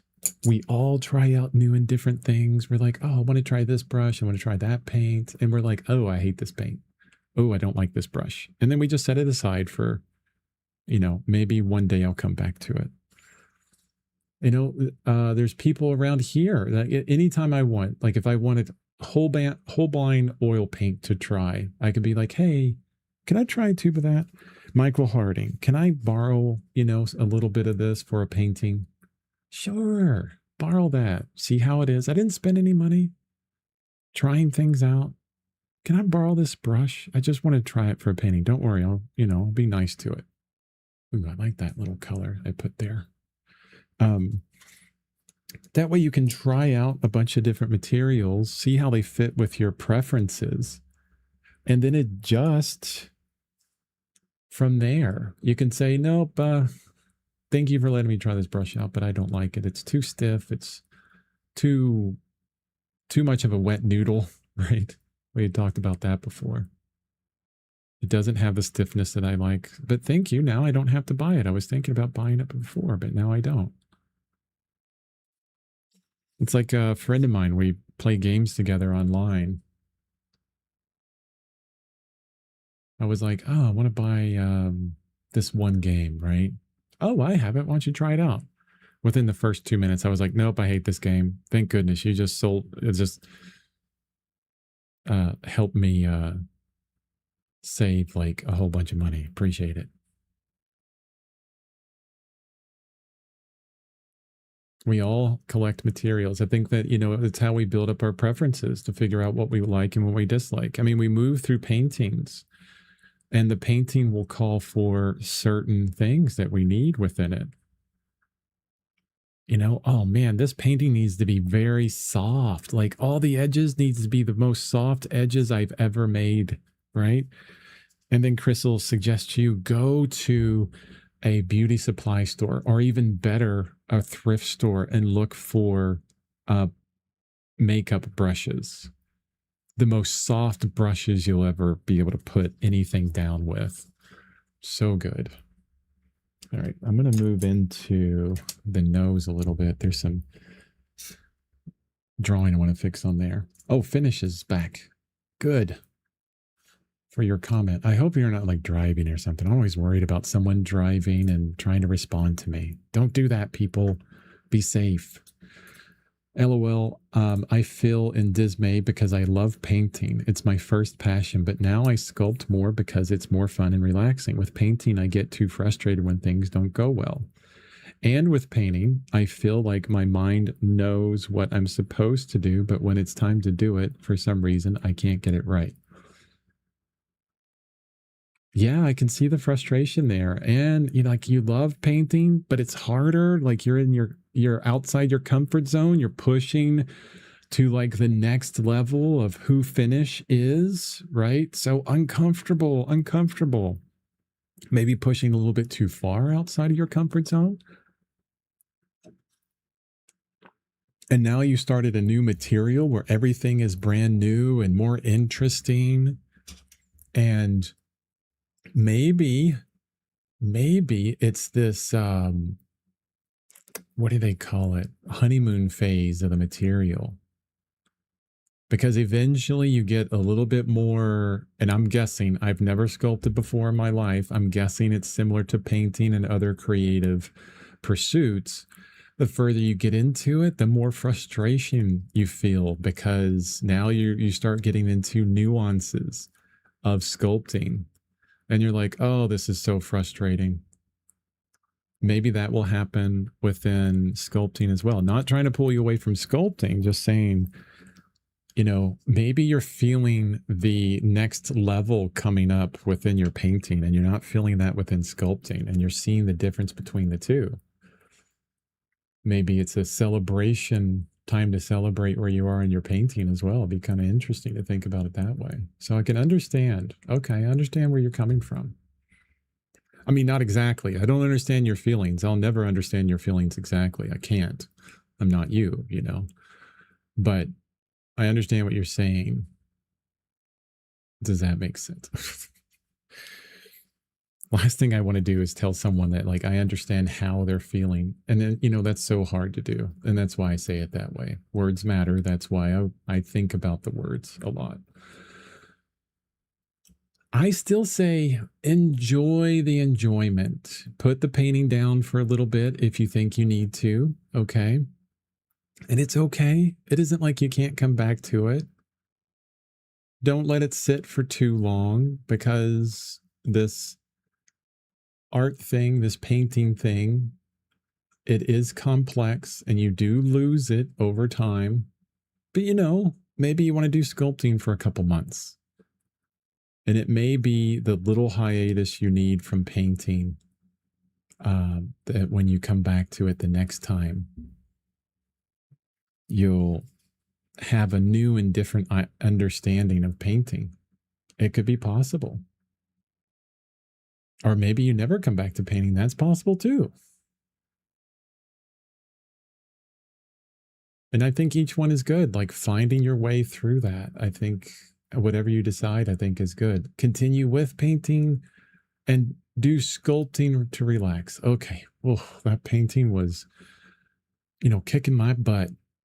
So I'm going to go do some sculpting, go relax and throw something on the wheel, or, punch some clay, or, I don't know, sand some marble. Is that what they do with marble? I have no idea.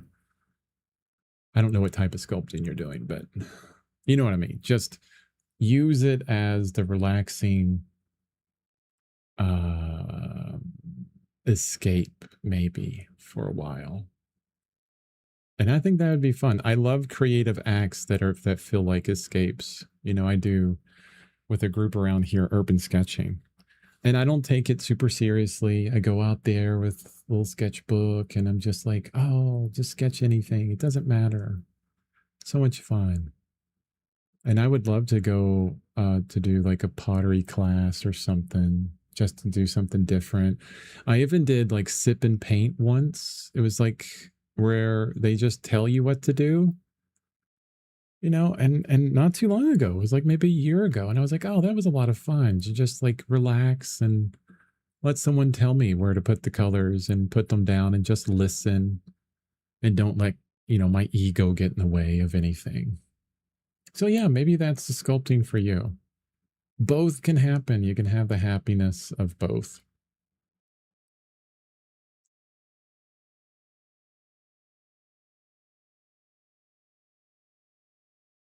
But I do understand the uncomfortable phase within painting.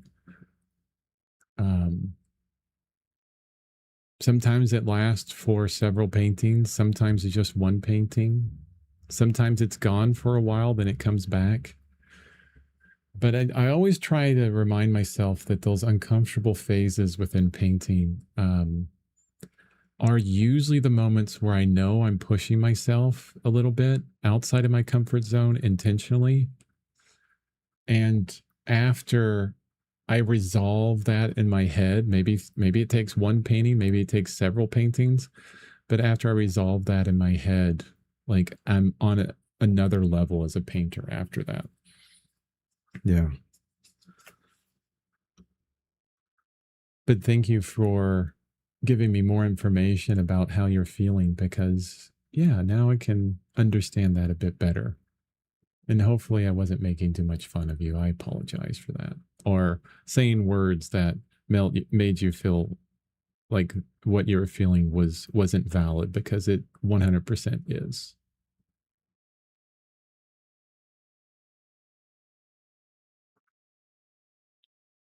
I'm liking the way this is looking.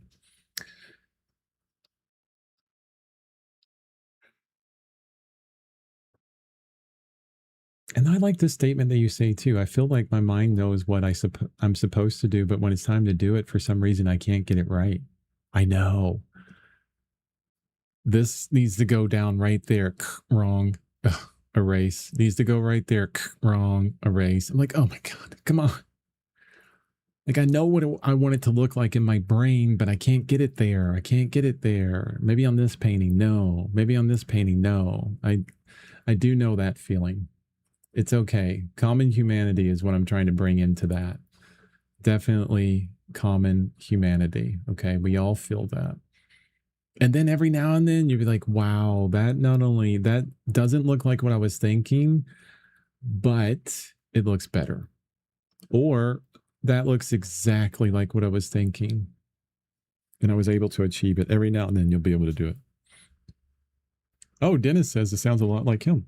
A lot of times I avoid doing any art, because I don't want to ruin my day. Oh, wow. Yeah, that's tough. Got to get up to that plate. Remember, I say it all the time. If you want to hit the game-winning home run in the World Series, you also have to be willing to strike out. You're going to have so many bad paintings in your future, but also so many good paintings in your future. Got to do that. Got to jump into it. Learn something. Do something.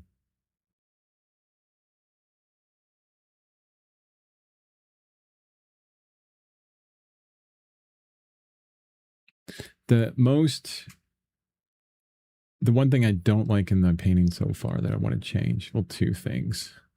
The sharpness of these edges down here, and then all this needs to be better. So let's work on that. Okay, I'll go through the comments real quick though. Travel Seeker, you say in 3 different places. This reminds me how often I feel that I like the idea of painting way more than the act of painting.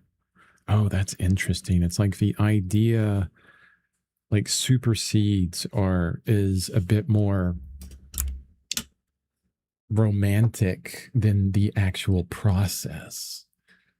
Yeah. Like it sounds to me. Okay, I'm going to try and diagnose all this. Let me read the rest of your comments. Is because we put too much pressure on ourselves? Yes. I was going to say that.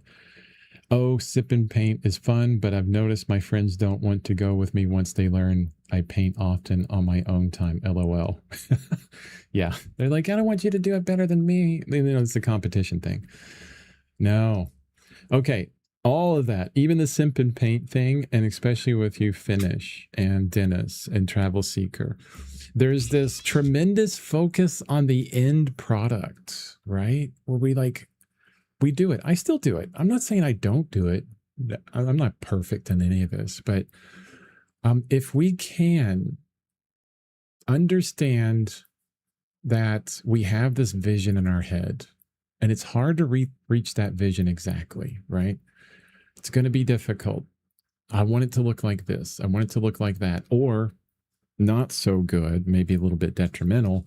I saw someone else do it and it looks that good, but then I do it and it looks crappy, right?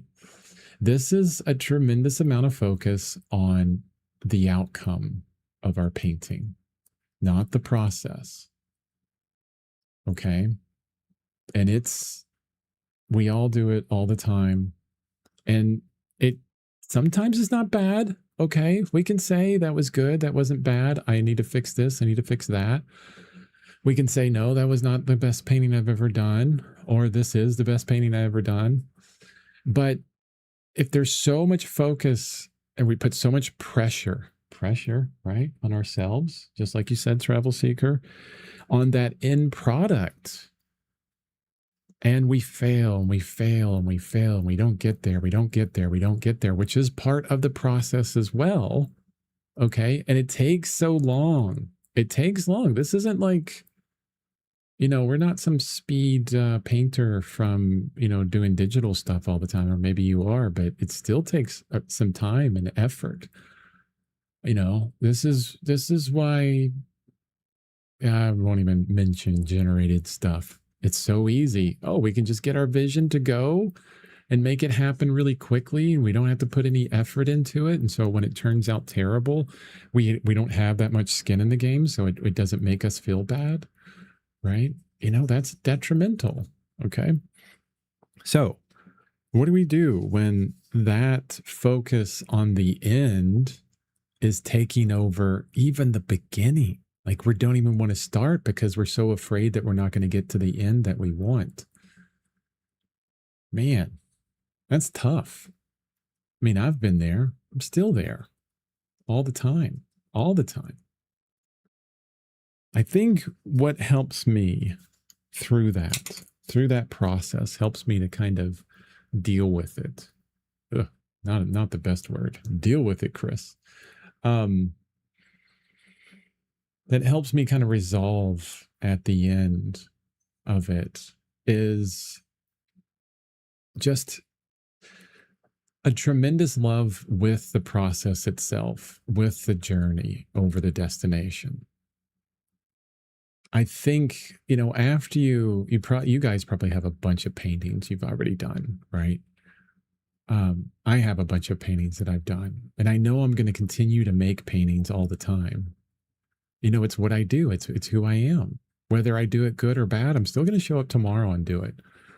Something. Still going to make something tomorrow. And there's such a tremendous focus for me on the process, the minutia of it, the moving from A to B throughout the painting, that and the sheer production of it, that if I come out with a bad painting that didn't quite get there, I'm like, okay, not a big deal. I have a bunch of bad paintings. I have a bunch of good paintings. It's totally cool. Not a big deal. And then also I look at it as, okay, what did I learn? Remember, win or learn. There was another 2 words that someone else used with that. It was like something like magic or learn or something like that. I like that too, where it comes out and the whole process was magical and we just had a great time and it was fantastic and it was wonderful, or everything went wrong and then we could learn from it, right? And it kind of removes that pressure from us, where we can go, let's just make a crappy painting. Just make how can that fun, why is it fun within sculpting or pottery versus painting? Pressure, maybe a lot of pressure on yourself to produce within painting, because you're at a certain level, you've made a bunch of paintings and you're like, well, I got to make good paintings now.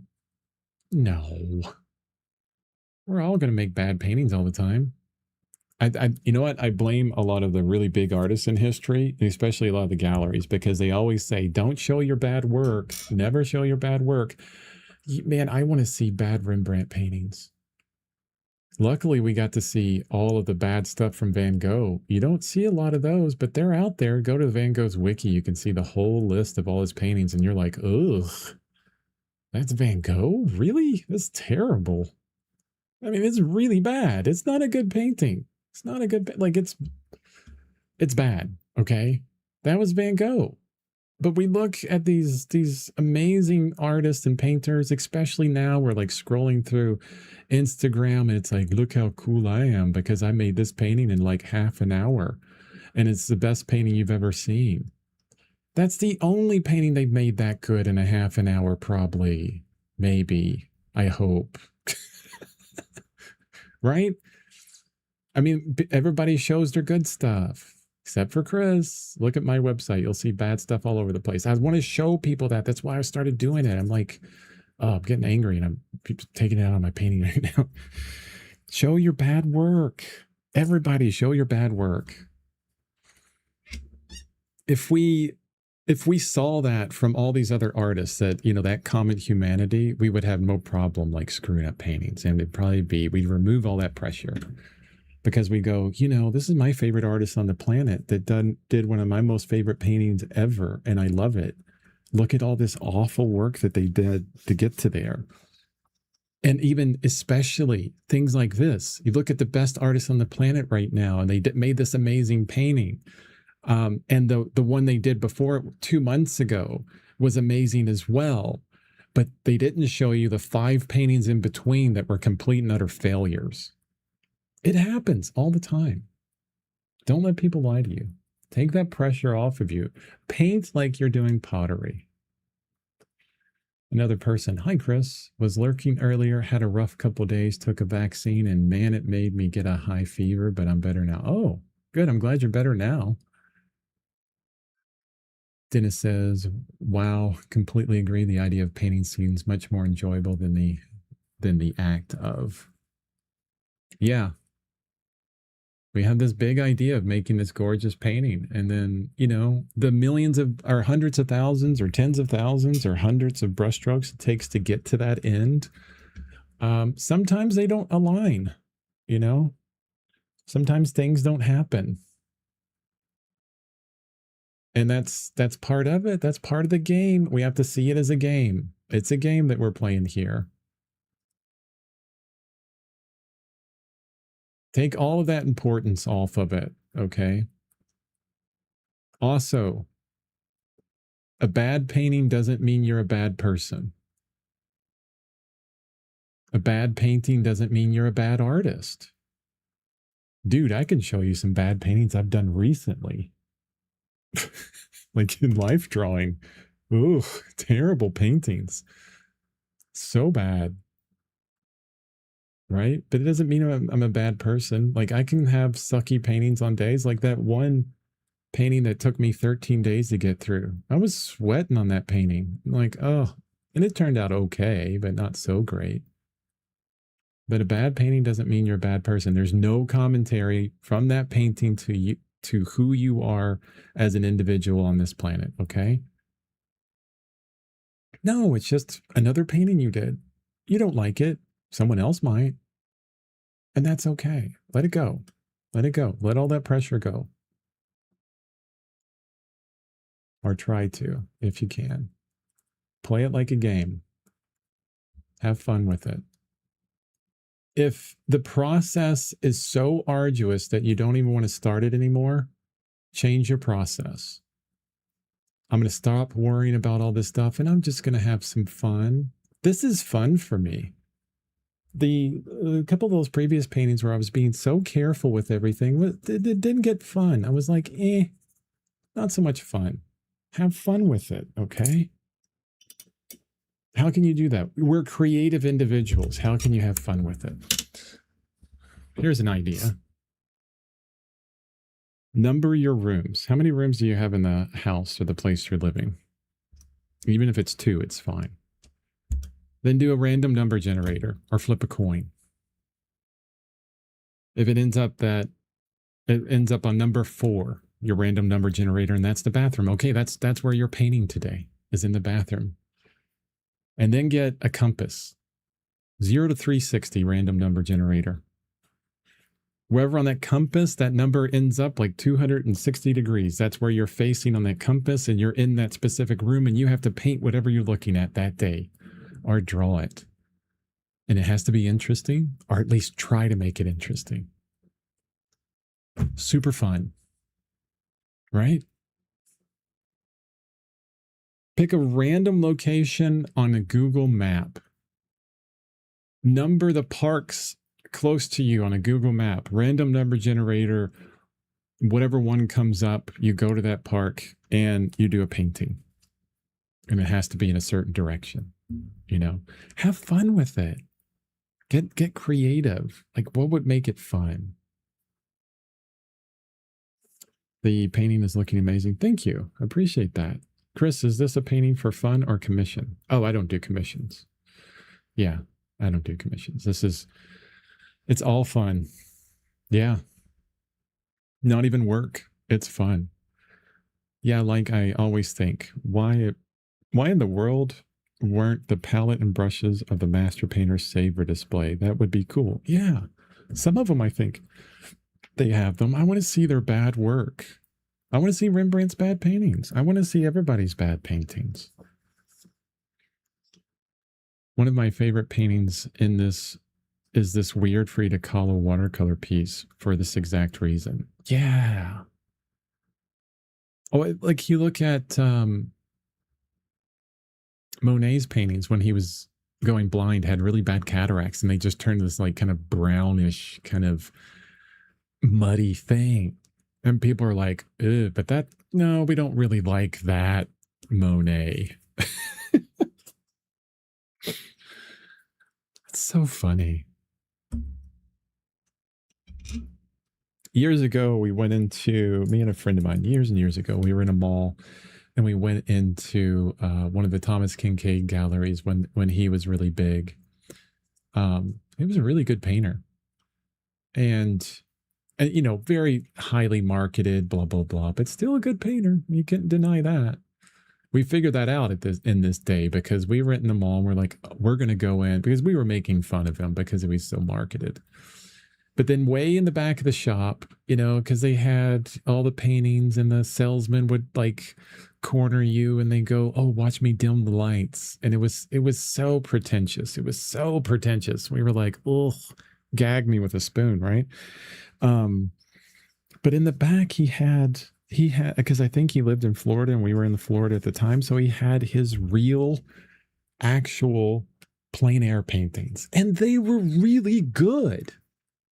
And I was like, and me and my friend were just mouth open, like, what? He is a good painter. He was a good painter. And then it was so funny because we're looking at these and we're analyzing them. We're like, oh, look at the color he used here and blah, blah, blah. And the salesman comes in and he's like, no, no, no, no. Don't look at those. Look at these out here. Don't look at the bad work. You know, it's like that. No, no, I want to look at these. These were good. It showed who Thomas Kinkade was as a person, which was really nice to see. We changed our mind on Thomas Kinkade that day. We stopped making fun of him. There was also this kind of thought where, you know, we could make fun of these like tremendously marketed paintings. But then one day, I think it was either me or my friend, who was also named Chris, said, yeah, you know, we're making fun of Thomas Kinkade, but he's rich selling all his paintings. And I was like, yep, not making fun of him anymore. So funny. But it was just interesting how they were trying to pull us away from not the good stuff, not the sales-worthy things. Like, don't look at that. Don't look at the wizard behind the curtain. What is that saying? Like, you never want to see how the hot dogs are made or something because you never eat hot dogs. Yeah, it kind of something similar to that, but I don't know. I want to see how it's made. It makes me feel better. You tell him, Chris. Tell him you're a millionaire and yell at the kids running over your lawn. Yeah. Like, I wonder what I would do if I was a millionaire. I know exactly what I'd be doing the exact same thing I'm doing right now. I'm not a millionaire, by the way. My God, no. It would be nice that I have to worry about money so much. No, I'm still in the boat right now where I quit my job and I'm so grateful for people that have joined the Painter's Path and for people in my mentorship. They're really helping me pay my bills a little bit. I'm super grateful for my partner saying, yes, it's okay. We don't need all that money you're bringing in anymore. You can try your passion out. Super grateful for that. So I need to have that caveat in there before, you know, I say the truth, which is if my income doesn't change within like the next 6 to 8 months, I'll probably have to get another job. Yeah, definitely. That'll have to happen. And I'll be fine with that. I'll get something that I'll enjoy, that can help pay the bills, and I'll still try and do everything that I'm doing right now as much as I can. Like figuring out these stupid trees. Not liking the look of them. What's happening? See, this is the process that I enjoy. I mean, it's a little frustrating, but I enjoy it. There's a lot of really good things going in this painting. There's a lot of things that are not going well with this painting, okay? I'll point them all out to you. At least how I see them subjectively, right? Because everything's subjective. As I get another napkin. Long stream today because I want to finish this painting up. I've been sitting too much. My butt is starting to hurt. TMI. So here's one painting here within the head, and that continues into this hand here. This hand is a different painting. Can you see that? I think you can. But I'm not going to change up this head and this hand or change this hand to match those two, because this is the next level, I think, of me. Like, it has essence of this craziness in here, but it also has a bit of softness that I like. So it's kind of like this, but dumbed down. But in one painting, it's incongruent. It doesn't, it's a little bit different. It doesn't have one voice within this painting. Okay. And then this background, another painting completely. That's the big problem. And I like this hand. I like this hand. I like this face. I even like the shadows down here. Although this could be a lot softer, you know, just soften out that whole thing, bringing on too much of attention. I don't know why this isn't, but the other one is. Yep. Just soften it out crazy like. That's a bit better. So this hand and everything, even though they're incongruent within the figure themselves, I think they all look good, but in different ways. But this darn leaves and trees is not there. Something's not going on with it.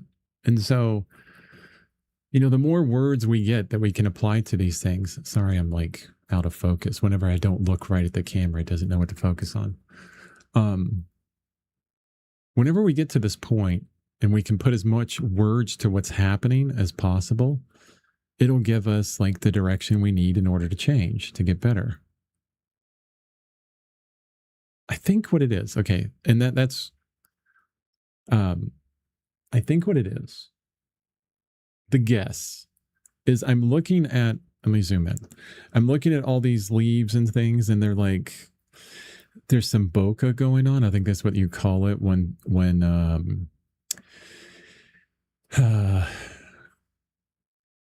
the focus or the depth of field on a lens makes light turn into big circles. We got circle, circle, circle. So we have this like broccoli-like texture back there. Sorry, it looks like broccoli to me, doesn't it? Now, okay, now I can't unsee that. It's like this broccoli texture, like circles all over the place. So dot, dot, dot, dot, dot, dot, dot, dot, dot, dot, dot, right? And I think that's a little bit nice because it is different from the face and hands in that way, but it's also a little bit busy. It has the busyness of dot, dot, dot, dot, dot, dot, dot, like in the broccoli. Broccoli trees. Yeah, that's what I'm making, broccoli trees. I like the values. It's pushed back, not too high contrast. That's intentional. A little bit of those touches of blue are there. A little bit of that red is there.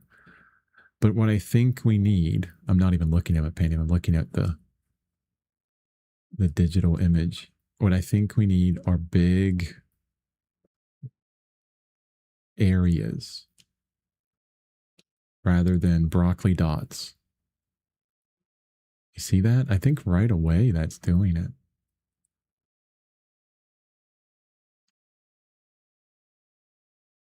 See, this would be fun. Another way to make a painting fun. Don't look at your painting, Chris. Paint it from the stream video. And with your finger only.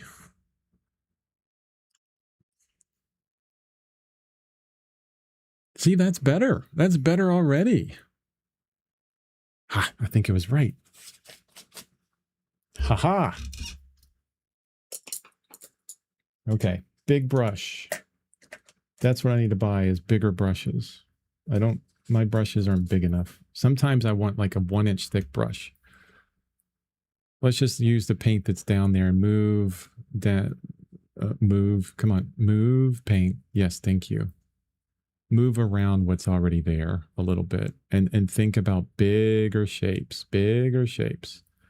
Still keeping it soft, but bigger shapes. Maybe more paint. Let's try more paint. And it's ultramarine blue, which I've run out of. and yellow ochre. But we can grab some black as well. That'll get pretty close because I'm lazy. Let's get some of that blue. I'm being so lazy. There you go. That's one thing about paint mixtures and matching colors is don't be lazy with it. Get the paint out of the tube. Don't do like Chris is doing right now. And don't just like throw your brush all over the place and just guess at it. Really think about what you're going to mix next. Okay. Bigger areas. This thing. You know, I could look over at probably Michael Orwick's painting that I own from him. He's a landscape painter. And his painting would probably tell me right away what I need to do. Go get a big chip brush from the hardware store and do this. It would look beautiful. If that's one thing that oil paint or, you know, these landscape painters know is like how to simplify in a beautiful way.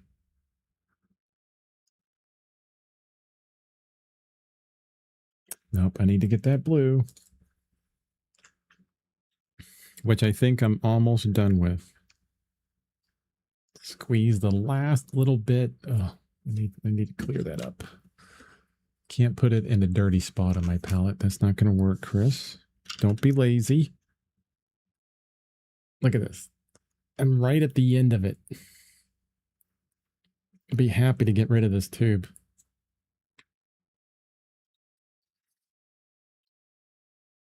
Yeah, I don't think I can squeeze much more out of that. Maybe a little bit more. I'll keep it. I'll be as stingy with it as I can. Mr. Scrooge, the painter.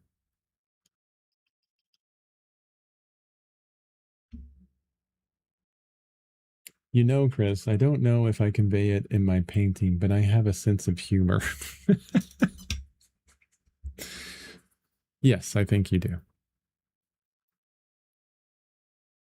It's probably not a good sense of humor. I mean, it's probably not funny at all, but it is a sense, in a sense, of humor. Like really bad dad jokes. Get just a book of bad dad jokes. I'm sorry, some of those are really funny.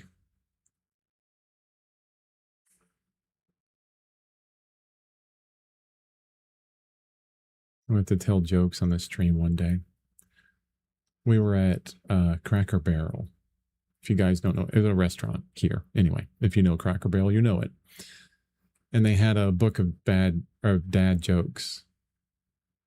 And one of them, I did laugh at. It was a lot. It was funny. It was funny. I'm going to tell it wrong, I'm sure. I think it goes, I really like waiters. They bring a lot to the table.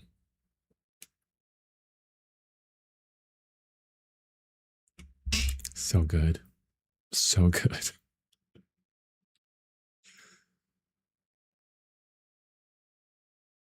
Are me and my partner's favorite zoo joke. Ready? So I went to a zoo and all they had was a dog. It was a Shih Tzu. You're welcome. You're welcome.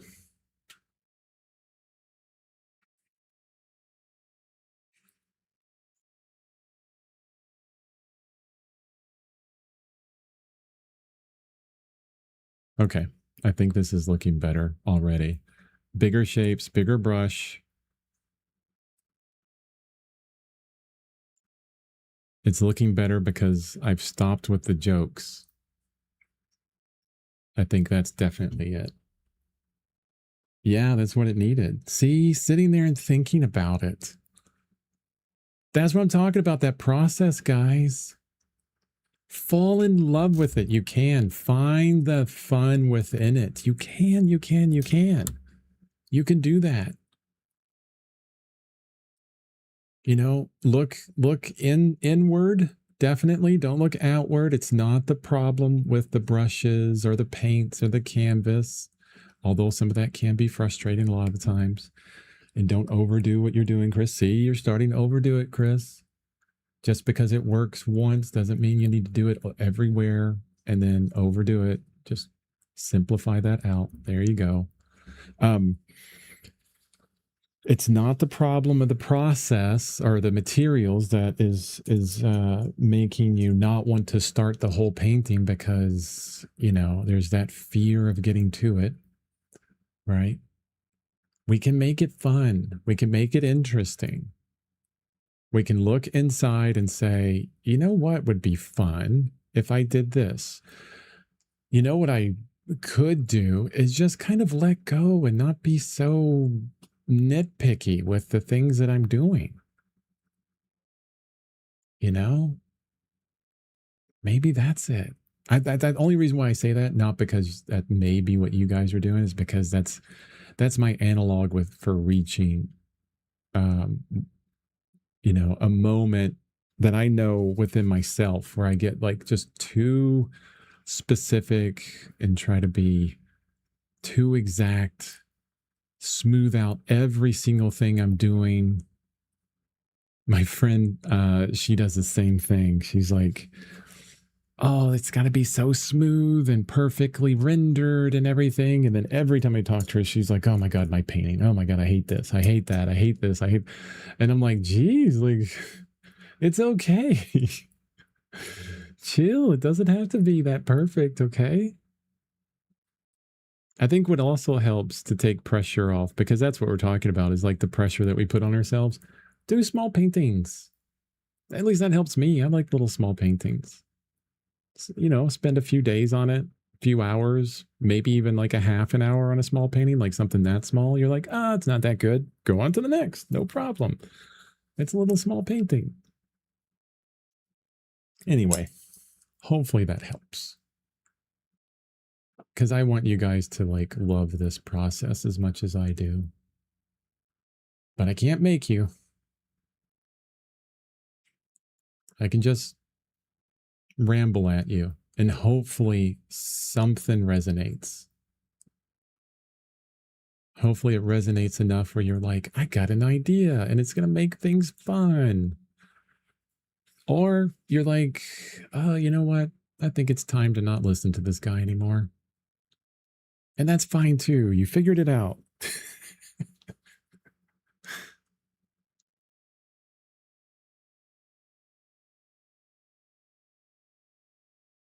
No one laughed at my zoo joke. I feel bad about that now. Maybe it is bad. Wait, do I care? No, I don't. That's right. I don't. I think it's funny, and that's important. That's all that's important, is I think it's funny. Oh, Chris, what a jerk. Okay. We're about there. Finally. Oh my gosh. 3.5 hours. 3 hours on stream. Okay. Looking at it digitally. It's my favorite way of looking. You guys tell me what you hate about it. No, don't say that. Because I may not change it anyways. You might be like, yeah, the front side of your painting, like from top to bottom and left to right, like the entirety of the front of it doesn't look so good. There you go. That's the commentary I want.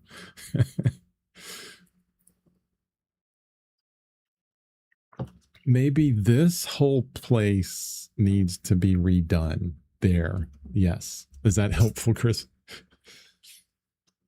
That's funny.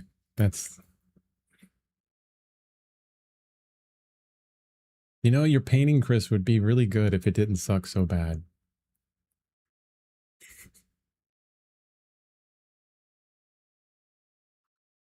It's like one of those things where I can have fun like denigrating my own paintings like so hard that if someone else did it to me, it would just be funny. Like we would just have a good laugh about it. Like that's the point I am on my painting. Like I love it. I love doing it so much. And I do want these paintings to be good. But at the same time, like I'm a little detached away from them. Like if it sucks, and I will say there are some paintings that I get down. I'm like, oh, okay, that didn't work out well. I really wanted that to work well, but it didn't. you know, and then it takes some time to let it go. But recently, especially since I've been painting a lot smaller paintings, I got like 50,000 more in me, hopefully. Yes, 50,000 paintings. Yes, let's do this. If I do 50,000, I bet you I get about 10 or 15. That'll be great. Dennis says, I think everyone here would say something if it didn't look right. I know I would. Good. Like in all big caps, Chris, stop. Just stop. And I'll be like, what? What do you mean? Did I do that finger wrong? No, just don't quit your day job. Oh, wait, too late. Just stop painting. Please, you're hurting my eyes. Oh, it's so funny. That's what we need. When I need a troll on my stream. I'm going to ask for a troll to come in. And it wouldn't be fun for them because I would make more fun of myself than they would. They would probably go, this isn't fun. You're agreeing with me. Learn how to defeat a troll. Just agree with them. Yeah, you're right. It is pretty terrible. I should probably rip it up. Oh, so funny. No, I'm actually really liking the painting. Not for itself, honestly, to tell you the truth, not for itself, but for what it means right now. I think this is a really important painting for me. And that's why I'm really happy with it, no matter what I say about the actual visuals of it. Let me show you why. We're gonna go through a little bit of history.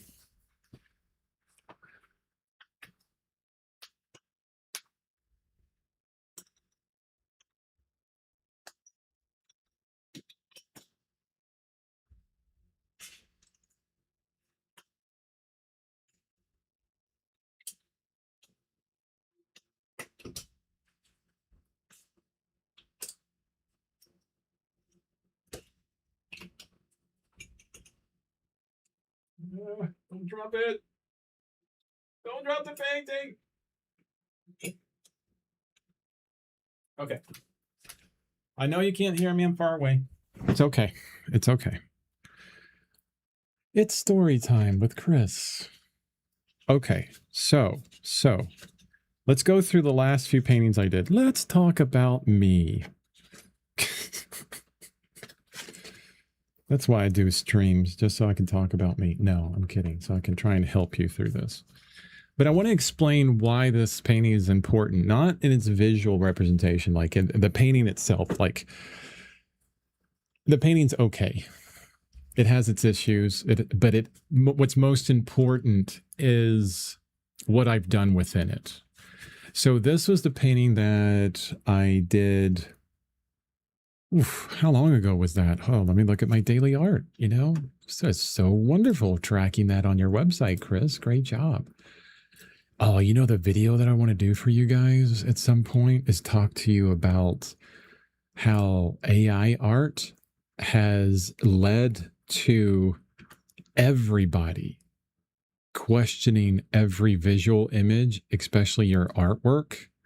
Like, if you do any good painting, someone's gonna say, I think that's AI. And if we don't really track these things and really show to people, like I do on my daily art website, like I did this, like the process, you'll always be fighting people telling you no, you just had that generated. It's a thing now we have to deal with. So, okay, July 1st, I finished this. So a month and a half ago, I finished this. I thought it was longer ago. It feels like it was longer. It feels like it's like 4 versions of Chris ago or 5 versions of Chris ago. Like Chris 1.0 or something. Oh, another person says, oh, before I forget, on Instagram, I submitted my info to a group that helps you sell art. Long story short, it costs $1,700. Yeah, scam. That is a scam. So bad. Oh, never. Here's another scam. I get this all the time. Hey, can I buy your artwork on your website? I really love it. Can I send you a check? No, you cannot. That's a scam as well. Anyway, so in July 1st, I finished this. And the painting I did before that, maybe I should show the painting. No. Look at like this mark making here and the mark making there. Very similar, okay? And this is what I really loved about this painting, a departure. It's called Let Go. It's less about this figure grabbing this figure and another figure saying let go. It's more about me let going of being so specific and exact with the rendering of everything I'm looking at and being able to let go of that and play with mark making and make a painting that I enjoy, that is expressive, yet also says, I'm a hand. I'm paint and I'm a hand. So I did that, really loved it.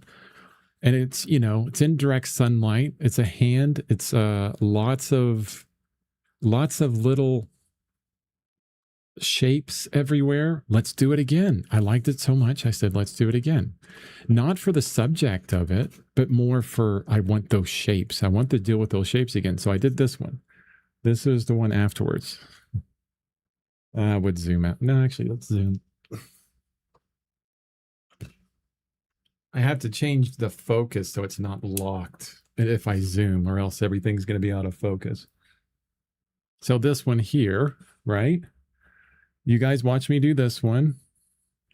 And pretty similar, but still a lot of open spaces. You can see where I tightened up a bit on this one. Maybe some of that texture's in this hand, a little bit, maybe some down here, but I tightened up again. And then, of course, I ran out of reference images that, have figures in direct sunlight. So I took my own, and this was the very first one I did within that, another 6x9. I can zoom back in now. Do the sound effects. Yeah. Wow. Stop that, Chris. So I did this one. Again, departure. More like watercolor than anything. Really focusing on specifics within those strokes and trying to get it within one and being expressive on it. Still a little labored looking in some places, like trying to be too exact. It got to a point where I was like, oh man, I don't want to screw it up now. So I'm just, being really too careful. Okay. So move to that one after that, or move to this one after that one, right? Here is the next one. Very careful. Had a lot of trouble with this cheek because it's a big area of nothing. That looks pretty good. Very representational, pretty traditional. I let go a little bit up here and in the hair and these hands down here, let it go to white. This was direct relationships with letting that go to white within those hands, right? And then the next one, this was the big one. Okay, working on this one from top to bottom, okay, traditional up here. And then I had that day where I wasn't on stream. I had the music blaring. I went into the flow state, got deep into the music, and I did this hand and this area and all this in the bottom. And I'm like, oh my God, that's me. Because the transition from traditional up here to down here, I know the exact moment in my brain, because I was thinking, this is closer to how I think Nicholas Uribe would render out a face. What is Chris? How does Chris put down marks? And as I moved down here, I was like, well, Chris is going to be a lot of like tick marks and hashy and a little bit crazier, a little bit like, this guy needs some medication or something, or needs to go into a home. Like, that's me, maybe, sort of. I'm admitting all kinds of stuff I shouldn't. But that departure was huge. And that is what led to here, where we went down the rabbit hole together. at the beginning of this painting, and then I keep all that, and the image that keeps moving, this guy is reminding me that this reference is closer to I am, right? This is me, that motion, that energy. I captured that here in this painting, here, but it's still a bit naive. What do I mean by that? So I'm trying to find those brushstrokes that are me. And I remember looking at all this and going, yeah, it's there. I like how it's like it's crazy, but a little too crazy maybe. And I like how too crazy it is. But it's almost like I got a new toy and I'm using it too much everywhere. Like it's not refined enough. Like it's a new way of painting for me. It's more authentic and some of it's here. But then as I moved into this hand, and I'm looking at this hand today after the past couple days, I'm like, this is more refined. This has all that is, but there's some refinement. It's the next level of me. This is the next level of me where this hand is. And I really feel that. I'm really close to that. It still has those blues and those greens and that craziness, but it has that energy. It has, everything that began in this hand right here, this painting, it has all that. It's moved through this painting to this painting, and then juggling paintings, then onto this painting, and then this one's still wet, onto this painting, and it's constantly refining, and then into this painting, and then this hand here. It's the next version of me. And that's why I really love this painting. Is it, we're talking about hating what we're doing, like not wanting to get started on it, right? That was a great comment from Finish. It's fantastic. So good. It's like, love the idea of it, but getting to it and then moving through it, it's like a really bumpy road, and it's like so uncomfortable. It's like, oh, I'm not going to get there, and I hate getting there, right? But with this painting, it didn't come out the way I would like it to. Like I wish more of all this was everywhere. I wish it was the best painting ever done on the planet, of course, and like I could, it would go in New York or something, or in a magazine, and then I would be a millionaire. That would be great. Not going to happen. Maybe after I die. No, but I wish it was a lot better. Of course I do. But it's less about this, the finished product, and more about like that process through all of them and how I can see I'm growing and how I'm changing and I'm finding myself a little bit more in just 1, 2, 3, 4, 5, 6 paintings. I feel like within the last 6 paintings, I've grown so much. So much. Like in a different way. Welp, there goes the white paint. Yeah.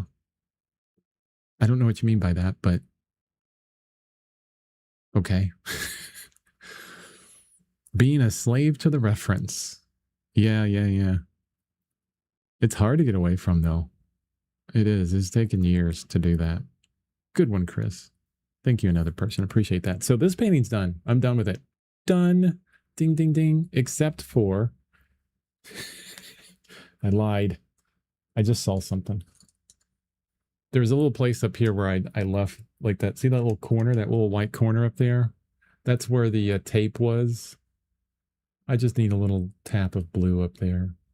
A little indication that at the top right, you can see a little bit of sky. Just a little bit idea of sky up there. A happy little piece of sky kind of poking through. Nice little breeze with the happy trees. I'm trying to be Bob Ross. Don't try to be Bob Ross. Okay. Yeah, I'm really happy with the painting. Like I said, happy with how I move through it, the process of me and the process of how I'm finding myself through it. Not as happy with, you know, the way paint went down in some places. And we can be all that, right? We can be all that. Hopefully that's helpful to see how the process can be so important within your painting. And how, if we kind of let go a little bit on looking at the end product and saying it has to be all this thing and this big weight down of us, we can help us get started and just have fun with it. Omar, right at the very, very end. Just a reminder, Omar, if you can, use my booking page to sign up for. Oh no, it's okay if you missed. Not a big deal. Sign up for this month for our one-on-one, please. I would love to talk to you, see how you've been doing with your oil painting. We can talk about a lot of things. But yeah, I'm at the end. I'll show you the painting. Maybe you already saw it. I finished this. This is done. I'm happy with it. Yeah, I'm glad I finished it today. I'm glad we got to talk a lot about mixing color. Look how messy this palette ended up. But I know where everything goes. Like this is trees. Okay, this is shadow side of a hand. This is light side of fingers. These are the crazy accents here. Some crazy accent there. That's the only color that I screwed up there. And there's some half tones here and the blue sky there. Yeah. Kind of cool. It's like a messy room. We all have like messy rooms, but we know where everything is. That's what that palette's like. I know where the colors go. Looks like, a complete mess to everyone else, but I know what they look like. Okay, I need to get off here because as soon as I get off here, I'm just going to like stand up and fall over because I've been on here so long, because I've been sitting for so long. My butt is killing me. I'm telling you, I need to get another cushion. Oof, sitting too long. Need to go exercise or something. Chris, do what Bob Ross did. Nice during stream, then afterwards beats everybody up with his big brush. Did he do that? I know he would always joke because he had that big trash can and he would clean a brush with solvent and then he would bang it out in that trash can and it would throw paint everywhere. And like he would joke about how the cameraman and everybody would like jump back. But I think he was a nice person. I'm not sure. I don't know. I don't want to look too deep into it. Don't meet your heroes, right? No, do meet your heroes. There's Nicholas Uribe's wonderful in person. Not in person. Well, I mean, I met him one-on-one for mentorship. Kwang Ho, wonderful person to talk to. It's fantastic. Yeah. Good people. So anyway, man, I could just chat on for everything. I need to just shut up. All right. One-on-one mentorships, the Painter's Path learning platform, everything at chrisbevan.com. You'll find it all there. Please go there or just show up and talk to me. Please talk to me. No, I love the connection, like I always say. So thank you everyone for being here. Thank you for the question finish that you really opened up and been a little bit vulnerable about what was going on in your life and how you're feeling about doing sculpting versus painting. Really opened up some really interesting stuff to talk about. So sharing like stuff like that is fantastic. Yeah, I get so much out of it. Really helps me understand myself, helps other people understand themselves. And yeah, thank you so much for being here. I appreciate you guys. Have a wonderful rest of your weekend. I will not see you tomorrow. Will not be on stream tomorrow. Maybe I'll see you Monday. We'll see. But have a wonderful next couple of days. I'll be on to the next painting next stream. So I'll see you then. Or no, I will be here Sunday. What am I saying? Sunday is the Painter's Path at 1 p.m.